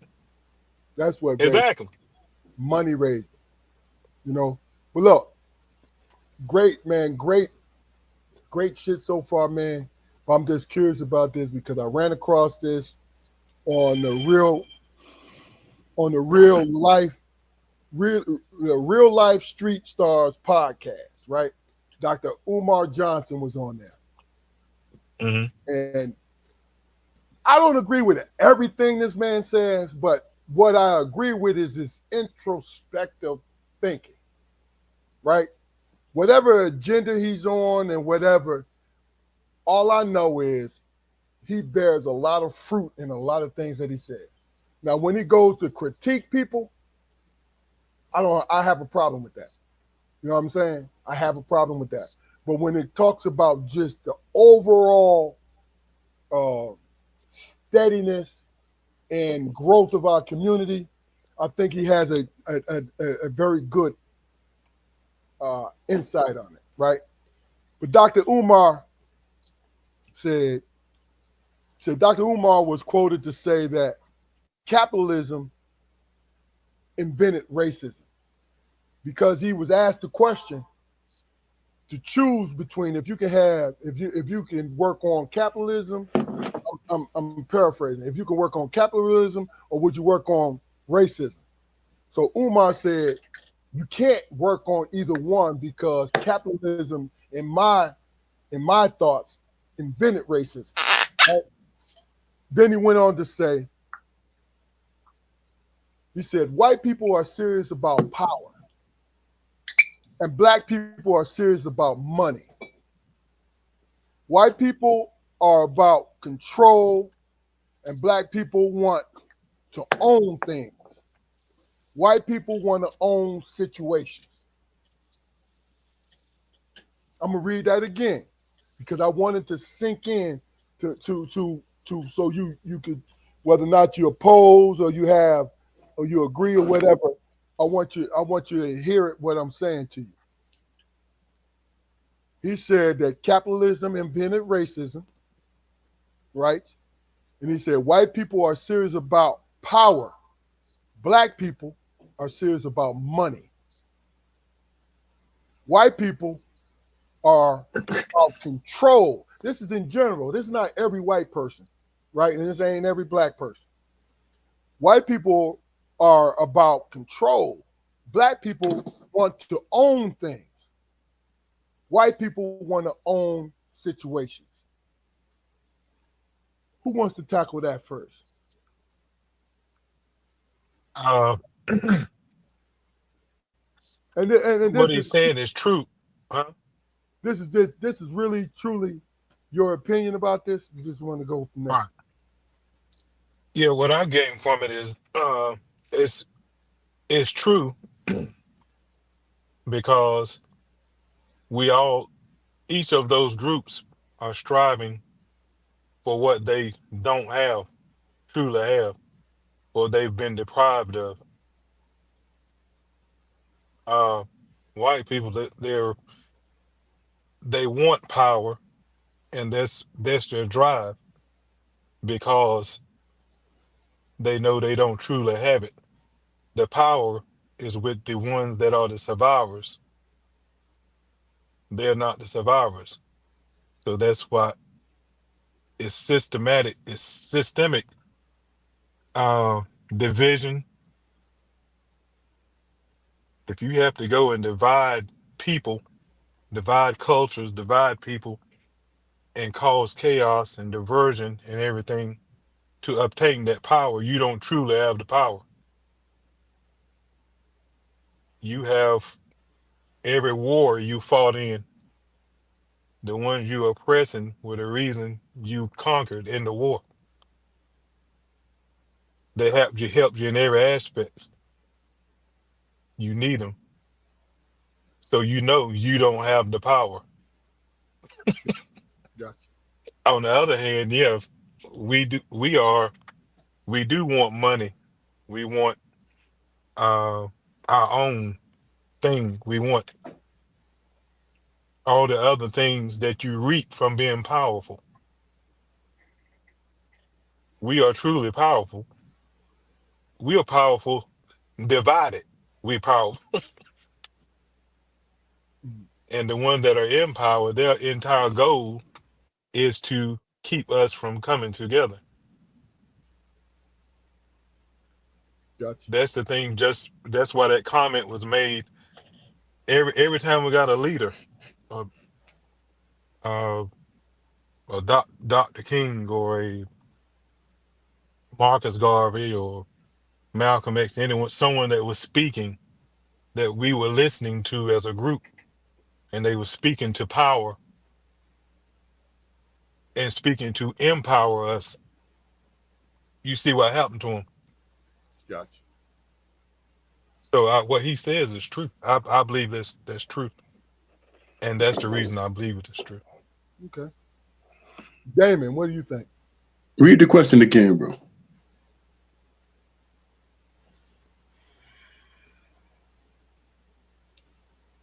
Umar Johnson said that capitalism invented racism. You know what I'm I saying? agree. I agree. White people, he feels as though white people are serious about power. Black people are only serious about money. No, let me correct myself. Well, Oh, let me finish. White people are about control. Black people are about what they want to own. White people want to own situations. Go ahead. black people want to own stuff out of experience, man, because they know and understand that owning is power. White people want to have power because they think they are better. They think that they have. Uh, they think that they are more advanced. They are more smarter. They're more whatever, and they believe that power gives them that. But the one thing that they don't understand is that survival and uh, surviving under tyranny and all that stuff is power. I'm saying their fear is so great that they don't want to compete whatsoever. So they come up with, excuses to have power and say this is why we are greater than, and you're not because you don't have the fear to you don't have the courage to compete on any level. When you look at our history, it's all about competition. It's all about competing. It's all about overcoming. They don't know how to overcome because they don't feel that they have to compete with anybody. It's all about, hey man, we are more advanced and we are more smarter and we're more this and that than anybody else or whatever. So it's not about competition. It's about feeling like we are more advanced. And that's why you're not the most educated. I'm saying that's why you're not the most advanced. That's why you're not that. You don't even have the capacity to compete because you think you're already there. You know what I'm saying? And you convince yourself through silly shit because because of the color of your skin. Damon, And you're not even competing. Damon, Luke, What? silly shit. Define silly shit. Silly shit is to say, DUI, whatever is a thing that's a bad situation or whatever. If you are a country that wanted to, compete across the world, you want everybody involved in that, no matter what color you are. You want everybody to be involved in that. And because you think you're superior, you want to take away diversity. Diversity is what make America strong. But you want to take it away because of the color of your skin. Hey, you know what? White men should control everything. You know what I'm saying? They talk about we're gonna take away DEI. When you look at this man's cabinet, and all of these cats are dumb as fuck. They are, to the point where it's embarrassing. Hey, we're gonna take away DEI. We're gonna take all this stuff out of the equation, all this stuff, and we're gonna let white men lead, which is this cabinet. And these cats don't know what the hell they talking about or what the hell they doing. They have no idea. And what's crazy, if they were smart, if they think they are, they would look at the black African American community and see what dominates the world. Our music, our lingo, our dress, our entrepreneurship, all that. We run the world. If you look at what's out there right now, you would look at Chinese people dancing like black people and making money. Making money. They want to eliminate that, whereas we as black people saying, okay, we have to create new shit to make money, to make sure that we stand on top of the food chain. And these clowns don't even get that. If they were smart, if they thought they would exploit the black community and say, hey, you know what? We're going to put our black people out here to prosper as a country. Because that's what the world wants and hunger for. But no, they don't do that. They put clowns, you know what I'm saying, in control, and white people saying, hey man, y'all want to do what they call that when people can't go into the restaurants and all that stuff if they ain't the right color. Segregation. Okay, segregation. You don't do the segregation shit? Okay, go ahead and do that. But then you got white people sitting back talking about, okay, we can segregate, but I'm gonna enjoy food. I'm gonna enjoy company. I'm gonna have a good time. I'm gonna make money and all that stuff. And y'all can be segregated. Well, I'm gonna be over here with the black people who, on the global scale, making all the fucking money. Okay. All right. Tie it up for me, man. Then we're gonna move on. I got to get my. All I'm saying is, as a cat, as who I am, as 59 years old, I'm looking at this stuff, and I'm like, why in the hell are we following the clown ass dude with his minions and losing money, as opposed to saying, hey man, let's export and import what's happening, which who we are. Gotcha. I got you. Okay. You know what I'm saying? If you take away black money, do the United States exist? No, it doesn't. On any level. Yeah, that's how we got out of slavery. They figured it out. Yeah. That's just fact. The money need to be circulated. We need more hands. We need more people. Let's make them a part of the system. We'll just oppress them another type of way. And anytime the white establishment take over black superiority or whatever, we create new shit. Because it's a matter of survival, man. That's basically it's a matter of survival, but that's it. If you were about that life, if it's about that, wouldn't you know what I'm saying, support and uplift what's making you money? But that not if you think it can. If you think they will start thinking and doing for themselves and make, so they realize we don't need them. They realize we don't need them, but keeping us divided, we don't realize they know it. They've always realized we don't need them. Yeah. And the crazy part about it is black women, man, that's holding shit down, and they can't find it within themselves to respect the black woman. I mean, but see that's the thing. It's respect for the black community, period.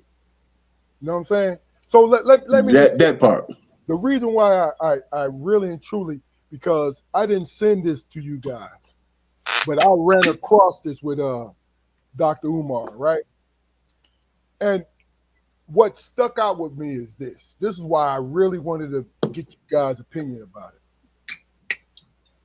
What he was talking about, in my opinion, what I saw was us understanding how things are as far as our conditioning, how we see things, right? He said the white, and then, like I said, this generalized, it has nothing to do with white. Every individual white person out there has nothing to do with that, right? But if you see that the people in control, they want to control the situations. Yeah, they want the money, but if you control the situation, the money is going to follow. you're going to get a piece of everything. You feel what I'm saying? You're going to get a piece of everything because what is going on is it is the American way of life, period. See, that's the thing about it is what he actually described was ingenious. He actually described the way we have been living, where not everyone wants the material shit, right? But to the degree, as far as materialism is, we want the house, we want the cars, we want to make sure that we're comfortable. It's in that category. You feel what I'm saying? It's in that category. It's not the extreme where, they're looking for champagne dreams and you know what I'm saying? It's none of that. It has to do with what we're doing is we're grinding toward the money more than grinding toward the control of the situations. And that's what sparked my curiosity to it. I think, man, that we as black people understand that money is just a certain aspect of it, man. I don't think so. Bro. I really don't. And I'm talking about in a general sense. I'm not talking about specifically the truth. I can only speak for myself. I'm talking about what's being thrown in our faces. And we usually follow what we feel is right. Social media, all that. But social media included, bro. Don't you think, man, that black people right now in this stage of our lives in this country sitting back talking about, okay, go ahead, do what y'all do, and it's not going to affect us. You don't think it's going to affect us, man? Dude, we already at the bottom, bro. I know that, but you still don't think it's going to affect us, though. What's going to affect us, man, is the understanding that at the end of the day, they're going to come to the same conclusions that we're at the end of the day. Mm-hmm. They're going to come to the same conclusions no matter what happens. No matter how bad it gets, they're going to come to the same conclusions. Man, you know what I'm saying? And we as black people, as African Americans, and I hate to use that phrase because we black. It don't matter. We're going to come to the conclusion. We're going to come to the conclusion that, okay, then y'all going to try to disrupt our lives, and y'all can't do it because we already at the bottom and we understand how to survive this shit. See, our lives are already disrupted, Lord. We already know. All right, well, no matter what you say or what you try to establish to bring us down, all you're doing is meeting us halfway. All right, finish up, Fluke. We're gonna have Keith come in, and then I'm done. All right, Keith, you go ahead, and if you have a comment, go ahead, and then we're gonna address what Sister Nikki have on the screen. This is about DEI. But go ahead, Keith. You have anything? Well, no, y'all pretty much hit on everything I said was pretty much before that on that topic. Okay. I'll just reiterate that. Yeah, that the game, the scheme, the game, the whole time has been to keep us divided and separated. Yeah. And it's to the point to where we even think they'll separate us from people we are one with. They got it broke down as us, and then it's the Haitians, then it's the Dominicans, then it's the Mexicans, then it's the Puerto Ricans, and no one don't want to admit we the same damn folks. But see, everything happened to us happened to them. Keith, is it us, or is it these people coming from other countries? They have an actual country. The United States is our country. So when they divide themselves by country. You feel what I'm saying? Yeah. But the thing is, we don't even admit that this was our country. All of us didn't come over here on ships. Look, we were already here. I've been in this motherfucker for 60 years. It's my fucking country. You know what I'm saying? That's what I'm talking about. But I'm sure you can go back and you can find some ancestors that of yours that was here prior to 1492.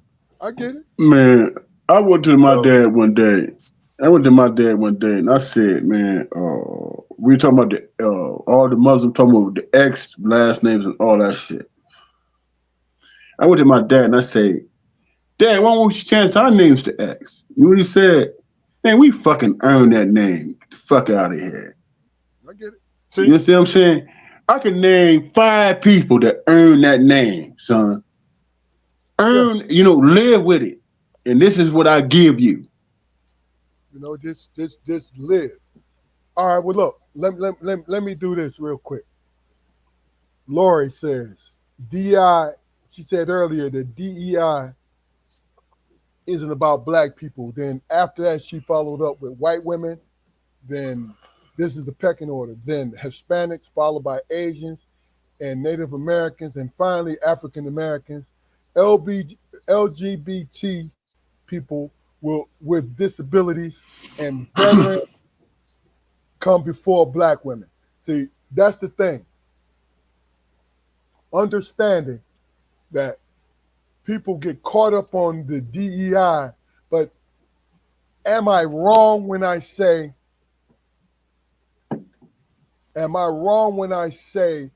that we speaking about a small freaking percentage of the population?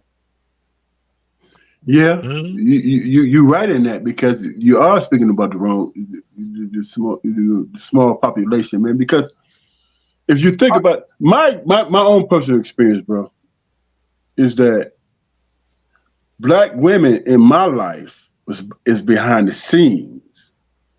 They bolster and hold up the people that can move to the next level and never get their recognition.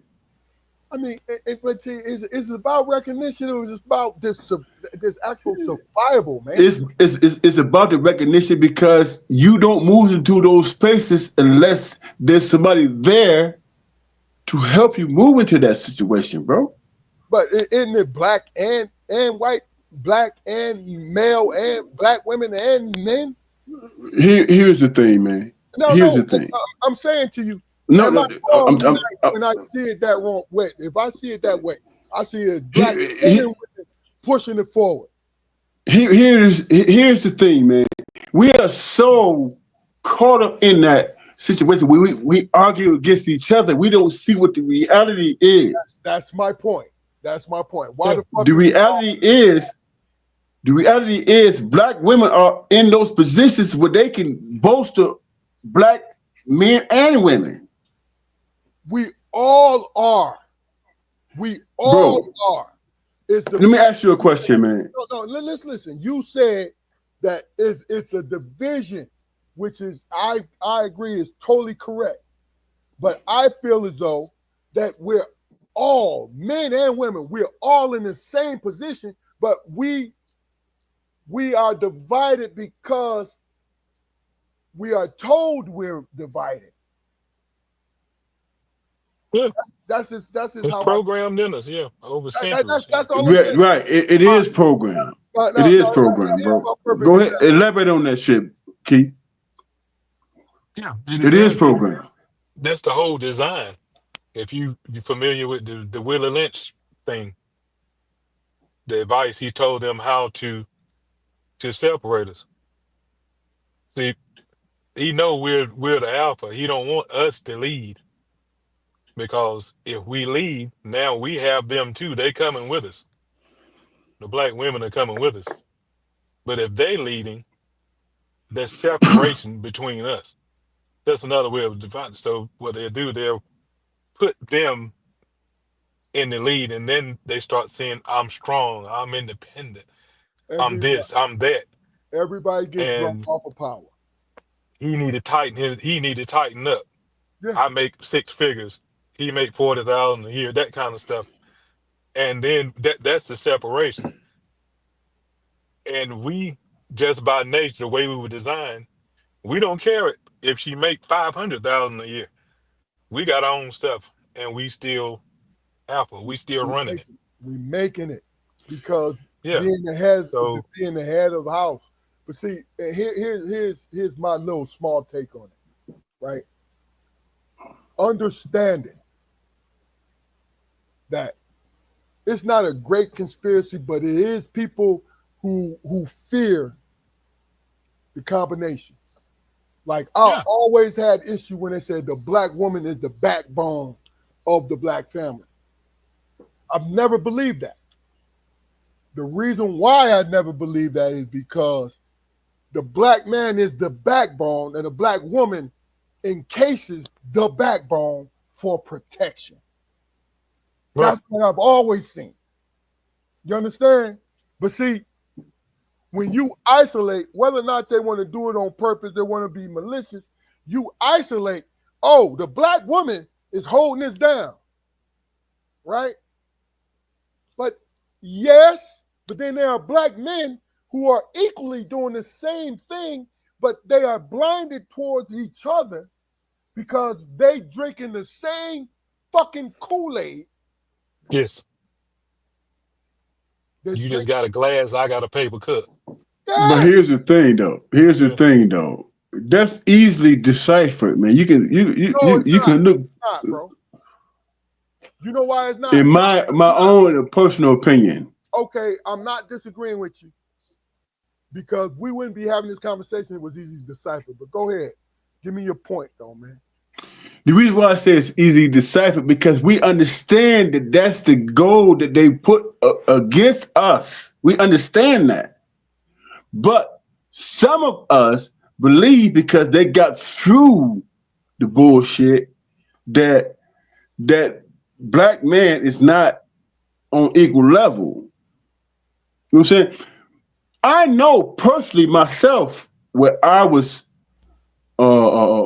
pushed down or spoken against my not my own volition, but because how I look or how a motherfucker perceived me. I was pushed down and I didn't get the opportunity. That's my experience. Now I can become bitter about that shit, or I can say, okay, I can look at another different angle at the shit and try to, you know what I'm saying, overcome the issue. Yeah. I can't, as a black man, I can't go against my black woman if she succeed above and beyond me. I can't do that shit because that's how the system works. Yeah, of course. Yep. That's how the system works. So with that understanding, how do I come together and go against the system? It's a good point. And that's where we lose in each other. I think, is it ego, Damon? Absolutely, it's ego. Is because can't connect. It's absolutely ego because the system can present the ego aspect of it. Me, as a person who understands what's working against me, can recognize that shit and not be afraid that my woman is in this position who can help me. See, that's where they fuck us up at. Excuse my language. That's where they mess us up at, is that if our woman is in a position to help me, then that make me less than who I am as a black man. And it doesn't. And it's bullshit. You're right. You know what I'm saying? So she's putting herself in the position where she can lose because she is in my corner. Partners, man. It's about partners. You know what I'm saying? What we have to understand is that we don't lose if one of us wins, be it man or female. We just have to reach back and help each other and not fall for the bullshit. That's real. That's what we have to understand.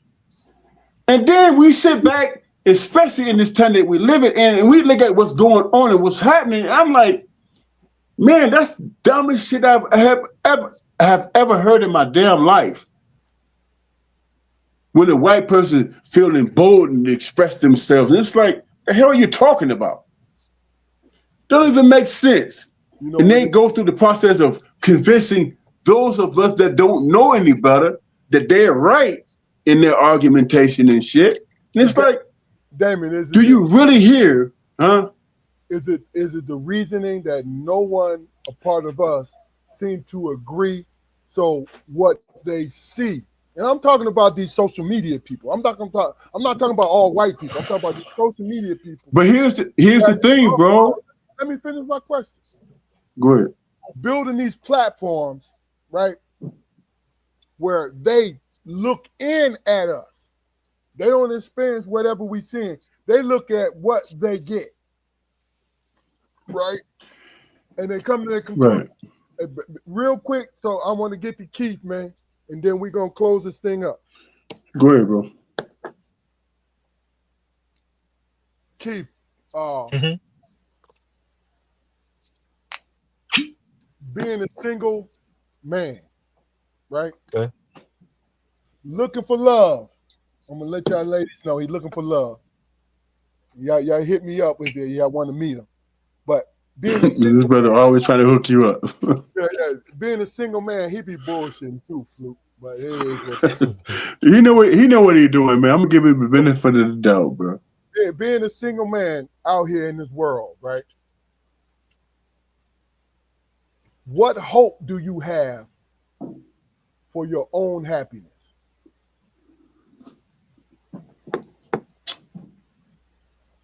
He should be inspired by that question, bro. No, hold on. See, I asked him this for a reason, so I want him to answer. Okay. All right, I'm following. What hope do I have for my own happiness? For your own happiness.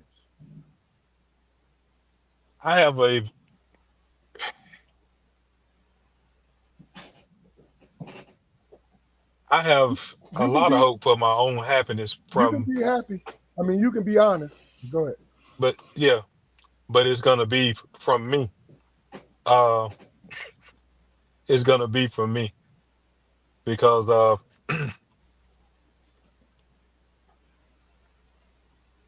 what my experience has been when I try to include someone else or a woman involved, it doesn't work. It just doesn't work out, and it's usually something, in my opinion, that's petty, Gotcha. or to me, it's petty. You're too nice, and nice is when you're being respectful. You're doing what you're supposed to do as a man.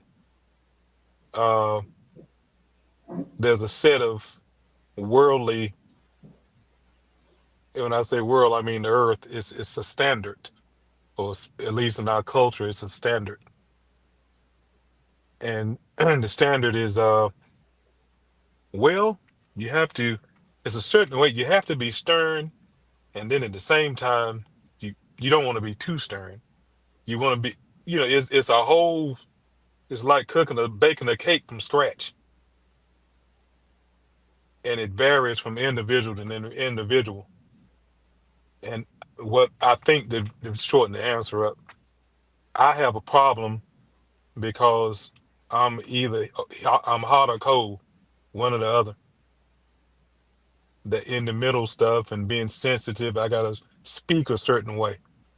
And I caught myself. I said, man, I sound unintelligent, slow or something, because I'm trying to word everything I say not to be offensive or to come off the wrong way instead of just speaking. Um, so I'm kind of overall right at this moment. I'm pessimistic as far as my happiness with someone Gotcha. because we just don't clash. I mean, we don't jive. And it's a funny story to me. I think I've told you about it, about where I went on somebody talked me into going on to the eHarmony thing, Okay. the dating thing. Okay. And I filled out the survey and and it came back and said they couldn't find a match for me. We searched our entire system. We couldn't find one match for you. You have good characteristics, bad characteristics. And the women that are drawn to your good characteristics that are a match, they would be totally turned off by the bad. and vice versa. E, And the list of women that they said were close that I could consider, every one of them were Asian. eHarmony website is for hooking up, brother. But go ahead. I'm sorry. Go ahead. Well, yeah, that's what it's used for. And the person that recommended it, I told him about. He read it himself, and he said, "Boy, what you put in there?" I said, "The truth." It asked. But what if exactly it's the truth? I put in the truth. And what if it's built to be controversial?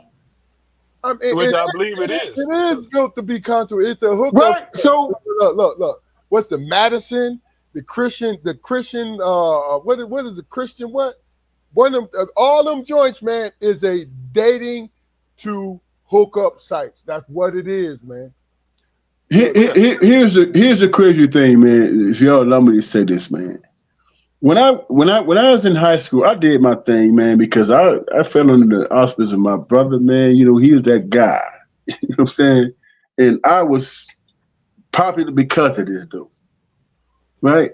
And I went through my experience, and I experienced everything when it comes to life, man. I'm just being totally honest with you. You know what I'm saying? I was able to do whatever the hell I was able to do, and I was still not happy.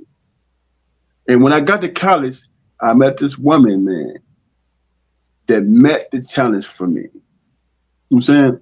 And you know what she taught me? How to shop, how to save money, how to be respectful, how to be all these different things that's positive in a relationship. You know what I'm saying? Now, I could have chose to be like I was under the auspices of my brother, who was that dude. And I was getting whatever the hell I wanted to. Mm-hmm. But I had the wherewithal to say, you know what? I want somebody who give a shit about me, not because I'm the brother of Keith Armstrong. Mm-hmm. And the end result is I've been with the same woman for the last 40 years. It's beautiful. For the last 40 years. So you have to understand your experience and what you're dealing with and what you're going through. If it is your contention to be with a female on the internet, to be with a female, you're not fit to find that fucking woman, because that's not personal experience. Yeah. It's not that. Unless you have to deal with somebody on a personal level. I don't like to hang out at clubs. I'm not cool with the cats that I'm cool with on the basketball court. I'm not cool with them because I'm personal.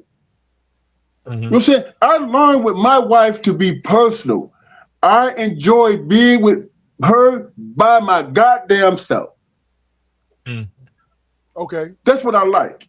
Keith, you sound like you want to elaborate. Yeah. Yes, sir. I was going to say that what I like don't like me. And I have no problem meeting. I don't care if I was on the red carpet in Beverly Hills or somewhere. Let me get dressed and let me go in and have some conversation. I won't come out by myself. Exactly. Now keeping them, that's the problem. Because soon as I set some boundaries, I'm telling you who I am, she's telling me who she is. But what I'm telling them about me, for somehow either they take it that I'm trying to change them, or I don't, or what I hear most of the time, well, you just stuck in your ways, you don't bend. And I say, this has nothing to do with bending. I'm letting you know who I am. So if that's a problem, I think the funniest one I've had was me and this girl was hitting off really well. And we ain't together now because of the damn Christmas tree. The Christmas, I don't celebrate holidays. Right. I don't celebrate Christmas. That's life. I ain't around. I don't do Christmas. So I won't be participating in it. Okay, all right, Keith. You know me. You've been my friend for a very long time. You need to explain to me about the Christmas tree. I want you to be quick. Oh, yeah. I told her, I What said it was about the for, Christmas? I told her it's pagan, and then told her, I said, Okay, for, stop right there. mm-hmm, As far as it being pagan, I understand and I'm respecting mm-hmm, your religion and all that. But mm-hmm. is it going to give you a year of bad luck or anything like that to be with that woman because she feels this certain way? I'm being Yeah. the advocate right now. You feel what I'm Mm-hmm. saying? Like what is it as far as the compromise is concerned that you feel that you couldn't be with her because of a Christmas tree? No, she couldn't be with me. Because She broke it off. she said something about it. See that's not. She's not. My opinion. Your Yeah. friend, she wasn't for you anyway. Because if she wanted to break up with Yeah. you about a fucking Christmas tree, she wasn't worth it anyway. And I Yeah. don't even know this woman. Well, Yeah. here's the thing that's Hold controversial, man. hold on for a second. We've been knowing each other for a long time. We done had a deep conversation about our lives, right? Mm-hmm. You telling me that you was blessed. If somebody wants to break up with you because you don't like a Christmas tree, you don't need them in your life. Yeah. You know what I'm saying? I agree. So let me just say this to you. You and I, we talk all the time. And I tell you, I don't promote you wilding out. But I say to you, embrace it to the point where you don't have to wild out anymore. All right. Because what it does is contribute to your happiness. Yes. And that's the most important thing, period. That's all I have See, to say. what you two have, that longevity, and that, I know it ain't easy. I know it's ups and downs and all arounds and all of that. But I want, I'm I going would like to to say, experience that. I understand what you want and all that, but understand it took fucking work. Yes. Absolutely. Yes. It took fucking work. I'm going to speak personally. I'll speak personally. Love my wife to death. Would do anything for her. But a lot of times she has gotten on my fucking nerves for trivial things. Right? Mm-hmm. Because she had the right to. So I sat there and I accepted. Right? Mm-hmm. But when it comes to it, it is my choice to make her happy, to be with her, to give her everything that I got. And in order for me to make my choice for that, it was me. I had to really understand who the hell I was. Man, Mm. here's the thing, man. I'm speaking from my own personal view, man. And allow me to finish my point, man. My wife, man, it wasn't about me. You know what I'm saying? I discovered how the fuck she made me happy. You know what I'm saying? And I was surprised, but I was like, oh wow, okay. You show me shit that I don't know. You introducing me to things that I was confused about and all that shit. It was never about me saying, well, I need this and I need that. It wasn't about that. She infiltrated my insecurities and all that bullshit. And it was about, but hey, I know you feel this way, but let me show you something, man. And what do you think? It wasn't an argument. It was that actual question. What do you think? And Mm-hmm. then that allowed me to think about myself in my own way, and if that coincides with how I think. She didn't try to convince me to be with her. She said, "This is what I can give you, and does that coincide? Does Mm-hmm. it make sense?" And it did. It wasn't confusing. It wasn't hard. You know what I'm saying? To Mm-hmm. this day, 40 years later, after raising kids, going to college, having jobs and all that shit, the only thing I think about is that at the end of the day, do me and her have time to do us? That's what I think about. Mm-hmm. Okay. Okay. That's what I think about. And it has nothing to do with her thinking or how shit should be because she's gonna tell me what she wants. And it's up to me and it comes upon me to give her that. But but by the same token, I have dreams and hopes and aspirations too. And if she fit in that Okay. category, we gonna do that shit. Mm-hmm. Gotcha. If that's not the case, then we move on Yeah. and be amicable and shit. Okay. And no hard feelings. So Keith. at this point, I don't know I don't know how to do it, man. All right. So, Well, look, Chief. mm-hmm. I put it on the screen. I don't know if you read it yet. KJ has an opinion. Mm-hmm. Has offered an opinion about what's going on. He said, Yeah, I was reading it. yeah, maybe the woman's opinion had something to do with the way Keith's position was presented. One needs to be both sides come to an understanding. If it really couldn't, okay. And really and truly, KJ said something that I was thinking at the same time. Was the simple fact that you're a traditional man, right? But you weren't dealing with a traditional woman. Traditional man treat a woman with respect, treat her with kindness, treat her with some of these things.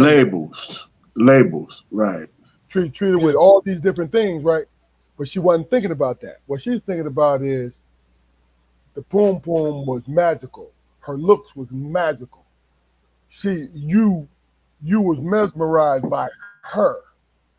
But what you were doing was following the protocol of what you were taught. Yeah. Feel what I'm saying? But is it about the boom boom, bro? Is it about that? It's not for me. No. That's a Hell part of it, no, but it's not. but That's that the ain't the part main part. Because you could pay a motherfucker to give you that. But that's my point. That's how she see it. You know what I mean? Depending on how she was taught. Well, you look, the man, the key to a man is the stomach and between the golden arches of your legs. Right? So just to be cool. You know what made me what made me be about my woman? I'm gonna tell you exactly the point. One of the points, not the exact point, but one of the points. I'm gonna let you finish, but I want to finish the point with Keith. But go ahead. Go ahead. No, go ahead and finish your point. This is what made me think about my woman. We had moved to Pittsburgh, and me and my brother was arguing, and my wife had a butter knife in her hand, and I looked at my wife and I was like, "Put a butter knife on my brother? Put that shit away." Keith, you remember this shit, right? I said, "Put that shit away, man, because this nigga can whoop both our asses right now." We done if he decide us to be done. You know what I'm saying? But at the end of the day, she didn't give a shit about anything. She was protecting me as best she could. You know what I'm saying? Until she got to know my brother. Mm-hmm.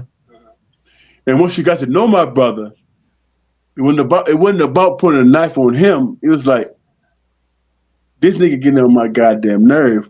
I need to call his brother and figure out how to make me and his relationship work. Did that or did that not happen?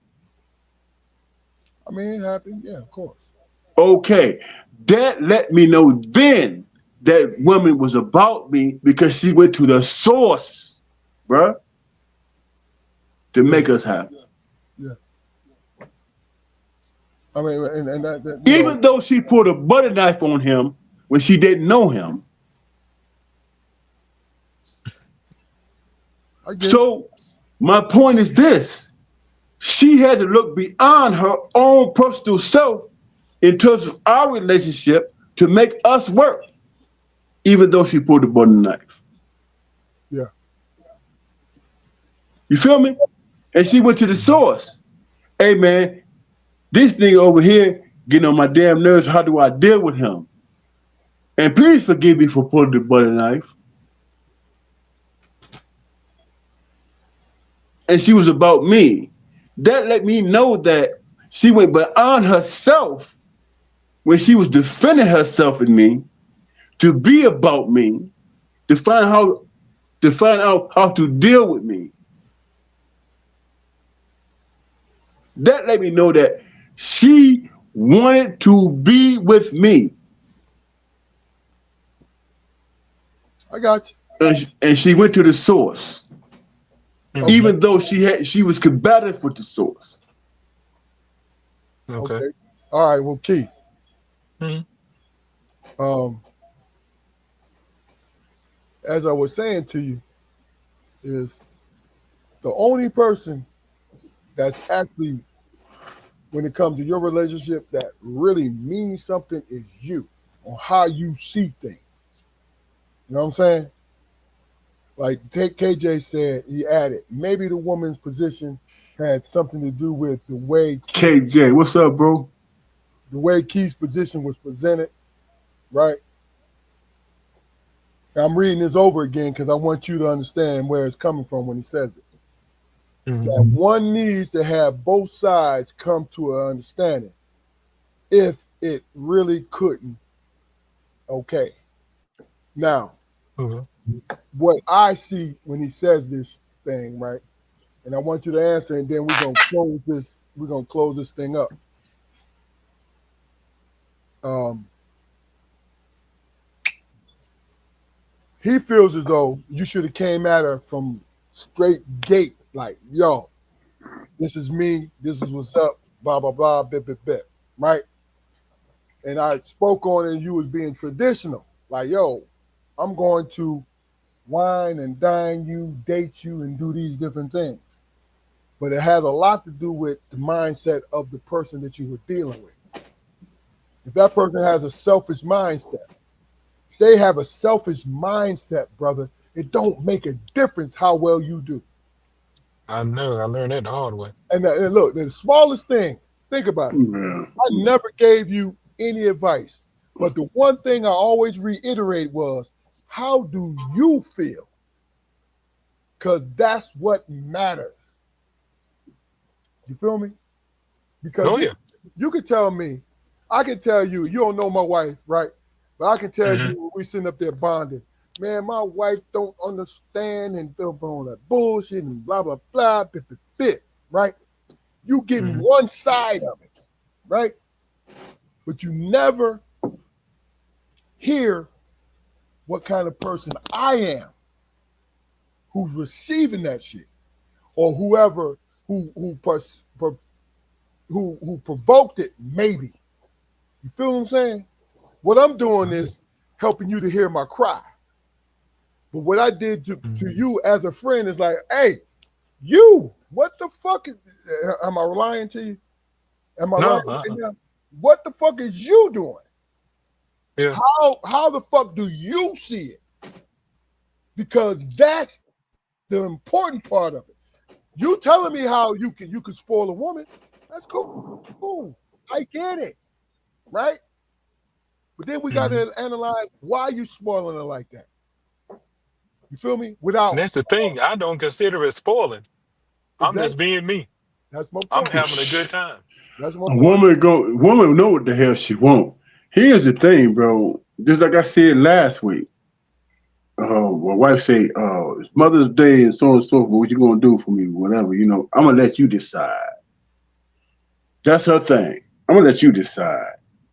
I either pass or fail on that bullshit. I went out and bought a dozen roses. Okay. Pass the Right. fail. She pulled out one rose. Mhm. But see, that's the whole point, though. Why is it your job, Hold Damon? Why is your on, Keith. okay? I swear to God, it looked like she prayed over that one rose and made that one rose special, and the other 11 roses withered and died in the damn shit I brought it in. But that's my point, though, bro. Mother's Day is not our job. And I said, If we got children, I said, wife, why are we throwing his roses away? She was like, I ain't asked you for that shit. I asked you to, you asked me what I wanted, and I told you what I wanted, and you got this shit confused. You bought a dozen roses. You know what I'm saying? And I picked one out of the roses. I picked one rose out of the joint. bro, did you get it confused? No, You left it up to me. I mean, what the fuck? no, I did get it confused. I'm not critiquing. I did get what I'm saying. I did get hold on. I did get it confused because when I asked her, "Do you want a dozen roses?" she said, "No, I don't." I get it. And I got him any goddamn way because I was trying. I tried the easy way out of this shit, and she pulled one out to make me understand that it was important that you made this purchase, but this one rose Is enough. is enough, and it consists of you understanding that it don't take a dozen, motherfucker. I get it. It take that one, and that one matters most to the other 11 roses. It matters most. Yeah. And what that is that, dude, if I challenge you to do something for Mother's Day, it means something.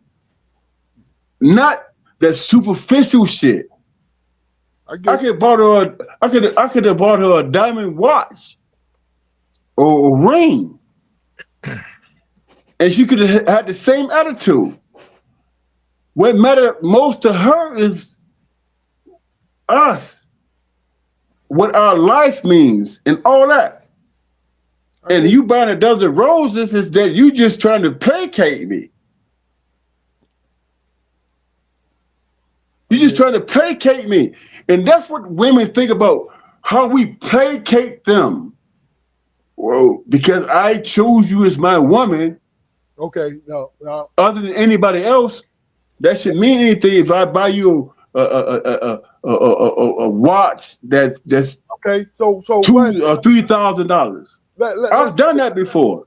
And she like, and you know what? Yeah, she's never won that watch I bought for her for $2,000. So she's never worn that shit. Damon, hold on. Let's flip it.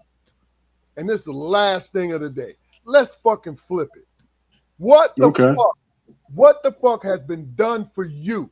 And I'm not saying it's like nothing's never been done for you. I'm saying to you, as a husband, as a boyfriend, Keith, what has been special to you that you know your woman has went out of her way? No, understand the question you asking, bro. Understand the question you asking. Go ahead and finish. I already did. I asked the question. Bro, I don't buy shit for my wife or whatever because, it has nothing to do with that. What did you receive is what I'm asking. The fact that I appreciate the person that I'm buying shit for, bro. For Father's Day, what did you receive? For Father's Day? We flipping. I told you we flipping this. Now, flipping it. You asked me for Father's Day. What did I expect? I understand what you and sister-in-law. For Father's Day, you asked me what I expect. Yeah. Not a goddamn thing. To be left alone. Peace of mind. Why? Huh? Why? Because that's what I choose. Why do you choose it? I'm asking. Bro, you talking to a motherfucker who was born a day after Christmas. Okay. I don't expect shit. Never have. I don't. That's not important to me. What's important to me is you being present. That's important to me. Okay. Keith, what did you receive when you was in a relationship with the same woman that I? Did she at least, because you was hands-on, did you receive anything? What about your birthday? Nothing. I even pointed it out. Okay. With each one of them, I Why, pointed it out. why do you think you didn't receive anything for your birthday? That's a good question. I really don't know what it is. I just took it as they just didn't think about it, I'm saying or it wasn't important to them. you was in a I relationship. literally don't care. You was in that relationship for about 10 years, right? Yeah, this has been Okay. every relationship I've been in. Yeah. You didn't receive anything for your birthday. No, and I had to put it. I had to tell them that because on her birthday, she was giving me attitude. This particular one you talking about was giving me mad attitude. Okay. I got her and her parents, took all of them out. We all went to a comedy show and everything. Yeah. And then I got back. I gave her her gift. Then she would look kind of embarrassed, but very happy about the gift that she received because it was something she wanted and needed. Yeah. And then I said, happy birthday, love you, in spite of. And then she said, in spite of what? I said, you've been a dick all day, but in spite of that, Yeah. cool, enjoy. And then she said, well, it's not like I don't do anything for you. I said, you haven't done anything for me at all. Cook you meals. Yeah, and you weren't really doing all of that. So I'm being sarcastic, man, but go ahead. Yeah, I know, but you hitting on it. But then she said, what I get you for your birthday? I said, nothing. I did. I said, tell me what you got me. Or short, Jimmy. We in my house. Where is it? Then she thought about it. She said, okay, Christmas. I said, nothing. How about she named it. We went shopping and I bought the thing. I said, yeah, we went shopping for the children, for your children. You didn't give me anything. It's the maturity level, bro. I really believe So that. that was every one of them. It's maturity. Because the ones my age, and a couple of them older than me, they were worse than that. And I told you that. I said I had expected from her, but for them, yeah, they on the same level I'm on. You know what it is, man? To be honest with you, is the maturity level. And it makes no difference what age you are. It's the maturity level. Is what they feel the expectation is. You know what I'm saying? Because see, me, I'm like my brother. I'm like you. I don't have no expectation. You don't got to give me nothing. Yeah. Right? But do not make an excuse why you don't give me nothing. Yeah. Don't make an excuse for that, because what that is, that's insulting more than anything. You know what I'm saying? Yeah, and it's not a disparagement on the person. It's just the fact that I go in under expectation. Well, I really don't have no expectation about this. You know what I'm saying? If you give me something, I'm going to acknowledge it. I'm cool with it. I'm happy. But you know what requires me to think, man, real talk on a personal level, man, that if I come to the point, man, who I am as a person, man, and I give what I give, that's what it is, bro. I give what I give. Now, if you convince me to think about what I don't get, then that's outside of my damn self, bro. But see, that has nothing to do with it, man, because they go hand in hand. I'm not. It has everything to do with it, bro. Hold on. I'm not talking about giving somebody a gift to get something back. Has nothing to do with that, because you do have. Then what are you saying then? What point are you trying to make? I'm trying to tell you. You do have to acknowledge that person did not, as much as you worked to give them the things that you give them. That person has not worked to get you anything. So that really and truly. But I'm in the place of my life, brother. I give what I give, man, and that's the only thing I have control over, man. I don't think about anything other than that. That's what it is. We're talking about you being married for how many years you've been together, and how many years you and your wife you've been married. Been married 29. Been married 29 years, been together 40 years. Okay, so listen to what I'm saying to you. Okay. I'm talking to a man that's single, and I'm not critiquing his relationship. I wasn't there. I wasn't speaking on that aspect of it, bro. But that's what I'm talking about me personally. I know that. This is what I'm speaking on. Me and Keith was talking about this before you came back on. Okay, then I stand corrected. The point I was trying to make to you and make to Keith is, look, I get that. I understand that because you give because you want to give. But if it's a small part of you, like, yo, what about me? And you really, and especially if you say something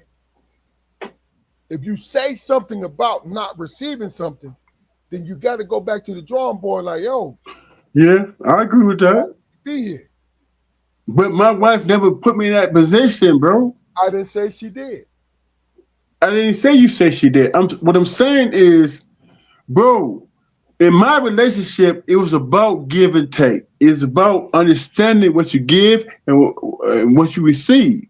This I'm saying, I come to the conclusion.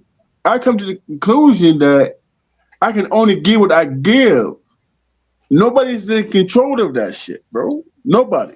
I get it. This is why I'm just talking to Keith about this because just okay. Like the relationship me and Keith talking about has been years. So it's not his current relationship. You know what I'm saying?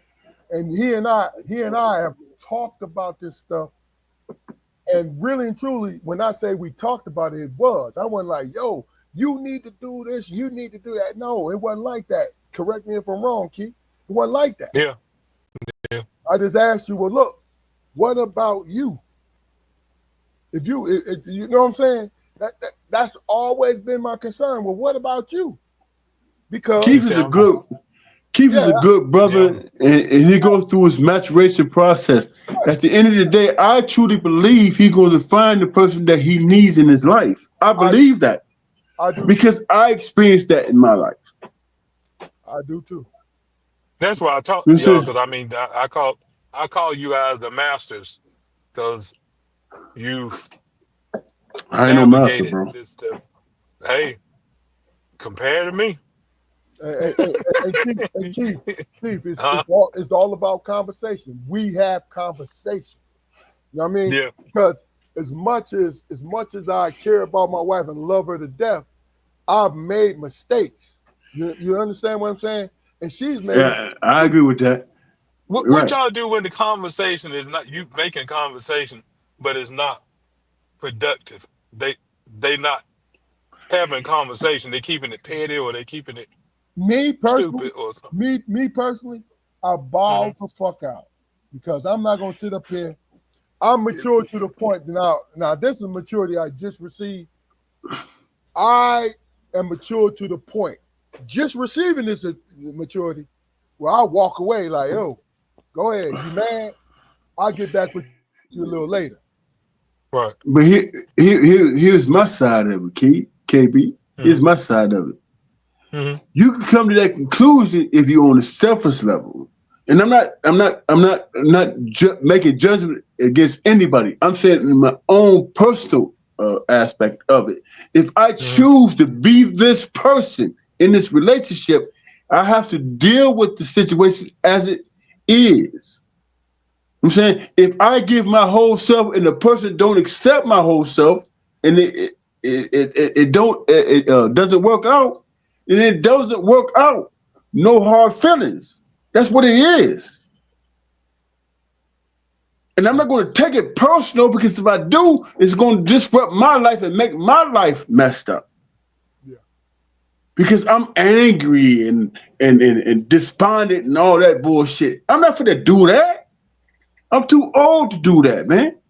I am at the point in my life where I need to be loved by somebody. Now, I'm going to be that. If a person don't accept that and be on some bullshit, then I know without animus not to argue with that shit and move on without animus. Do you feel like it's lingering though? Because you want to talk it out. You want to get it out, iron it That's out, but they won't do that's it. They that's won't do because it. you You- that's because you care. But Yeah. that doesn't mean that that other person's supposed to coincide with that shit, KB. Keith, Yeah. let me just say this to you. Because it keeps lingering for me. But go ahead. I'm sorry. But let me just say this to you. It lingers because you are single. You understand what I'm saying? Right. Damon and myself is speaking from having a relationship, a long-term relationship, right? Mm-hmm. The only strength that you have, the only advantage that you have is you can walk away Okay. and go Yeah, and That's go what I've yeah, been doing. and go yeah, look but for someone else. Now, yeah, but understand it's hold nuances to that let, though. let me just finish. If it's somebody else that, if it's somebody that you care about and you want to make it work, I understand why you stay. You know what I'm saying? But really and truly, I emphasize you are single. Now, if this woman wants to make it work with you, and I'm just speaking in general terms more than anything. If they want to make it Mm-hmm. work, if they want to do all these different things, then that's cool. Then you do have some time to devote to it. You understand what I'm saying? You still have some time. I'm not saying, hey man, let this shit go, fuck that, blah, blah, blah. No, I'm not saying that. What I'm saying to you is you have a comfort zone that you mess with. Mm-hmm. Keep yourself in your comfort zone. But you're gonna have an alarm say, oh, Keith, man, wait a minute, man, we here too long. Mm-hmm. Or Keith, wait a minute, she's trying, so let's hear her out some more. You feel what I'm saying? It breaks down to you. You know what I mean? And look, and don't come to that conclusion when you got the shiny face and shit, and you breathing hard and your back hurt because you done Yeah. put in work. Don't do that, because that's the wrong Right. way to make that decision. Mm-hmm. If you choose right, and that's the case if you choose to engage in that bullshit, man. Mm-hmm. But this is what I'm saying. This is what I'm saying. Just because a person is not on the same level as you does not diminish you, bro, Right. at Okay. all. It does not diminish you. You can love with your whole heart, and the person did not coincide. Does not diminish you. And that is the thing that we struggle with as a society, man. Giving love and compassion, and the other person doesn't coincide with it, and we feel like we are less than. We are not. They are. Because they don't understand what it means to love and be compassionate about something. It is And energy. they're not on the same level. And that does not diminish you. And you have to recognize that and move forward and move on. Hey, you don't agree? You don't love the same way? Okay, let's agree to disagree and move on. And There's there's no animus in that, there's a bro. there's a such thing as energy vampires, bro. I believe that. Yes, Yeah. yes, there is because you are angry Yeah. and you want to and you want to establish yourself in a certain way, and you don't have to. If a person don't understand what that means, I can love a person who don't love me, and they can say, you know what, they're not ready. Just because you love them, you can still let them go. Mm-hmm. Exactly, I and get that. not be and not be I've done that. diminished, and not I've be done that diminished in because of who them. you are. Yeah, that's all. Keith, you a good person, man.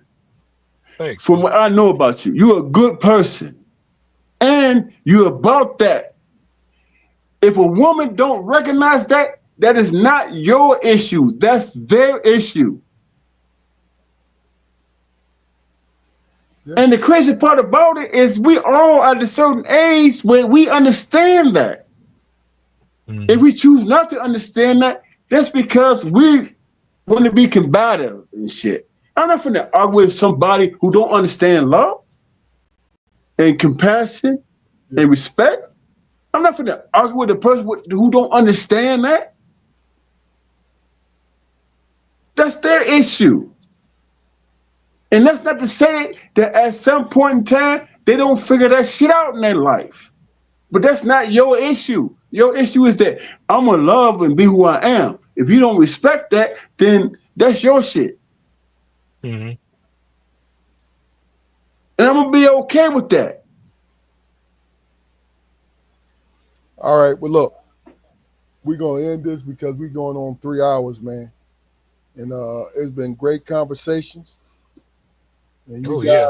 you guys have given your all, and I always appreciate that. I always appreciate that. So yeah, thank you, Thank Damon. you. Thank you, Thank you Keith. all for having me. We appreciate you showing up when you do, Keith, because you come with the realness. That brother, when he Mm-hmm. don't show up, he show up. You know what I'm Yeah, saying? So Oh yeah. you come with the realness, and we definitely appreciate who you are, man. Thank last week hey Okay. Keith, last week he came with some shit and I was like, damn. you. We ain't talk about it, but he came with some shit. You know what I'm saying?